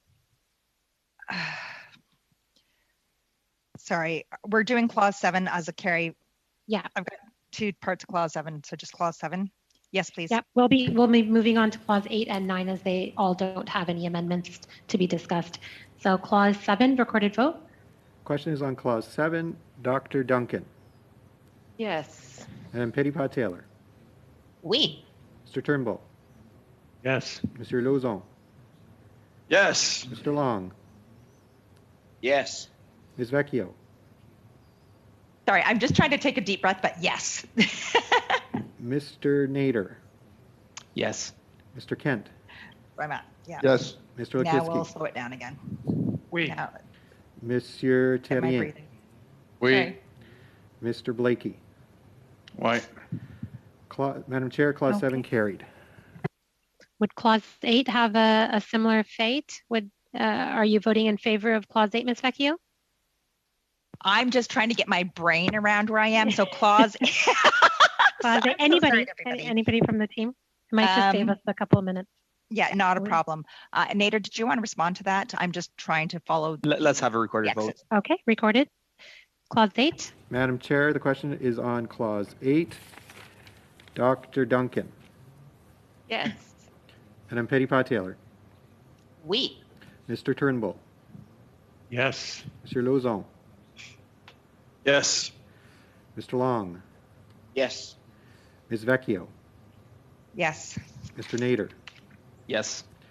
Mr. Kent. Yes. Mr. Lakisky. Yes. Monsieur Terrien. Oui. Mr. Blakey. Oui. Okay. Clause is Carried. Shall clause 9 carry? Yes. Recorded division. the question is Go ahead. the question is on clause 9. Dr. Duncan. Yes. Madame Petitpas-Taylor. Yes. Mr. Turnbull. Yes. Monsieur Lauzon. Oui. Mr. Long. Yes. Ms. Vecchio. Yes. Mr. Nader. Yes. Mr. Kent. Yes. Mr. Lakisky. Yes. Monsieur Lauzon. Excuse-moi, Monsieur Terrien. Oui. Mr. Blakey. Oui. Madam Chair, clause 9 carried. Okay, fantastic. We're moving on to clause 10, CPC 17. Thanks very much. And I think this is where it all comes down to it. Will there or will there not be an election during this pandemic? And honestly, this amendment would limit the Chief Electoral Officer's ability to accelerate the implementation of the provisions which would be enacted by clauses 2 through 5, so as to prevent those provisions from coming into effect prior to September 20th, 2021, which is the first scheduled sitting day of the House this autumn. In other words, if the Prime Minister wants to call a summer election, he would have to do so mostly under the current rules. But if he wants to call an election under the new rules, he can wait till the House gets here. At the end of the day, we have all voted that there would not be a pandemic election. There are 5 days, well, actually 4.5 days left. So when we talk about non-confidence votes, I'm sorry, we know that things will be passing. We know that there is support on these things. And so I think it's extraordinarily important that we get down to the bottom of this, that there should not be an election during a pandemic. Thank you. We have a very hard stop and we have like 3 things to do basically. So I need your help to do it in a minute. Okay, so can we have a vote on this? Madam Mr. Chair, Lakisky? not right now. And I understand, but yeah. I mean, I don't want to rush things through just to meet an arbitrary deadline. If we've got questions, we need to have them asked and answered. We only have 2 more votes. Okay, what is the question? Mr. Blakey? Well, I mean, it seems to me that we're not going to get it done in this meeting, which is too bad, unless the Conservatives want to agree to votes right now. Okay, great. I think we will. Come on, let's well, go. all that to say that, yeah, I mean, I think if not availing himself of C-19 was going to stop the Prime Minister from calling an election, I'd be very happy to support this, but I don't think that's really factoring into his decision, unfortunately. And so I want to be in a position where if there is an election called, this law can apply. Okay, can we carry on division, Mr. Nader? Well, my question is to the Elections Canada officials. Oh, I mean defeat. Sorry. Sorry, my question to the Elections Canada officials is, does the Chief Electoral Officer have the ability to implement these changes over the summer to begin with? Where are we at? Would this be a moot point if these provisions can't be enacted prior to September 20th? Anyway, so as we know, he has the CEO has discretion to implement prior to a certain deadline. I believe it's 90 days. But is this a moot point? Would these provisions be enacted, or does he have the capacity to enact these by September 20th, or is this a moot point to begin with? So that's Certainly my clarification from. Important question. Yes, Mr. Roussel. Yes, thank you for your questions. I would say first that Elections Canada is ready to deliver an election in the current context. We've made good preparation for that. So that's the first thing. Second, Bill C-19 has a lot of provisions to put in place, and we want to do things right. We want Canadians to trust the result of the next elections. So I'm not in a position to make any commitments at this stage, and the Chief Electoral Officer would not want me to do that, to make any commitment to deliver things before the deadline that is found in Bill C-19, which is 90 days. Can we have a vote on CPC 17? Mr. Lukowski? I was just about to say, Madam Chair, since we're past our deadline already, and there's probably one or two other questions, or at least pieces of clarification I'd like. I don't know if I'm comfortable forcing a vote. It sounds like we have another meeting date left next Tuesday. The only one question after this is CPC 18. It's CPC 17 and 18, and then we're done. We're on 17 right now.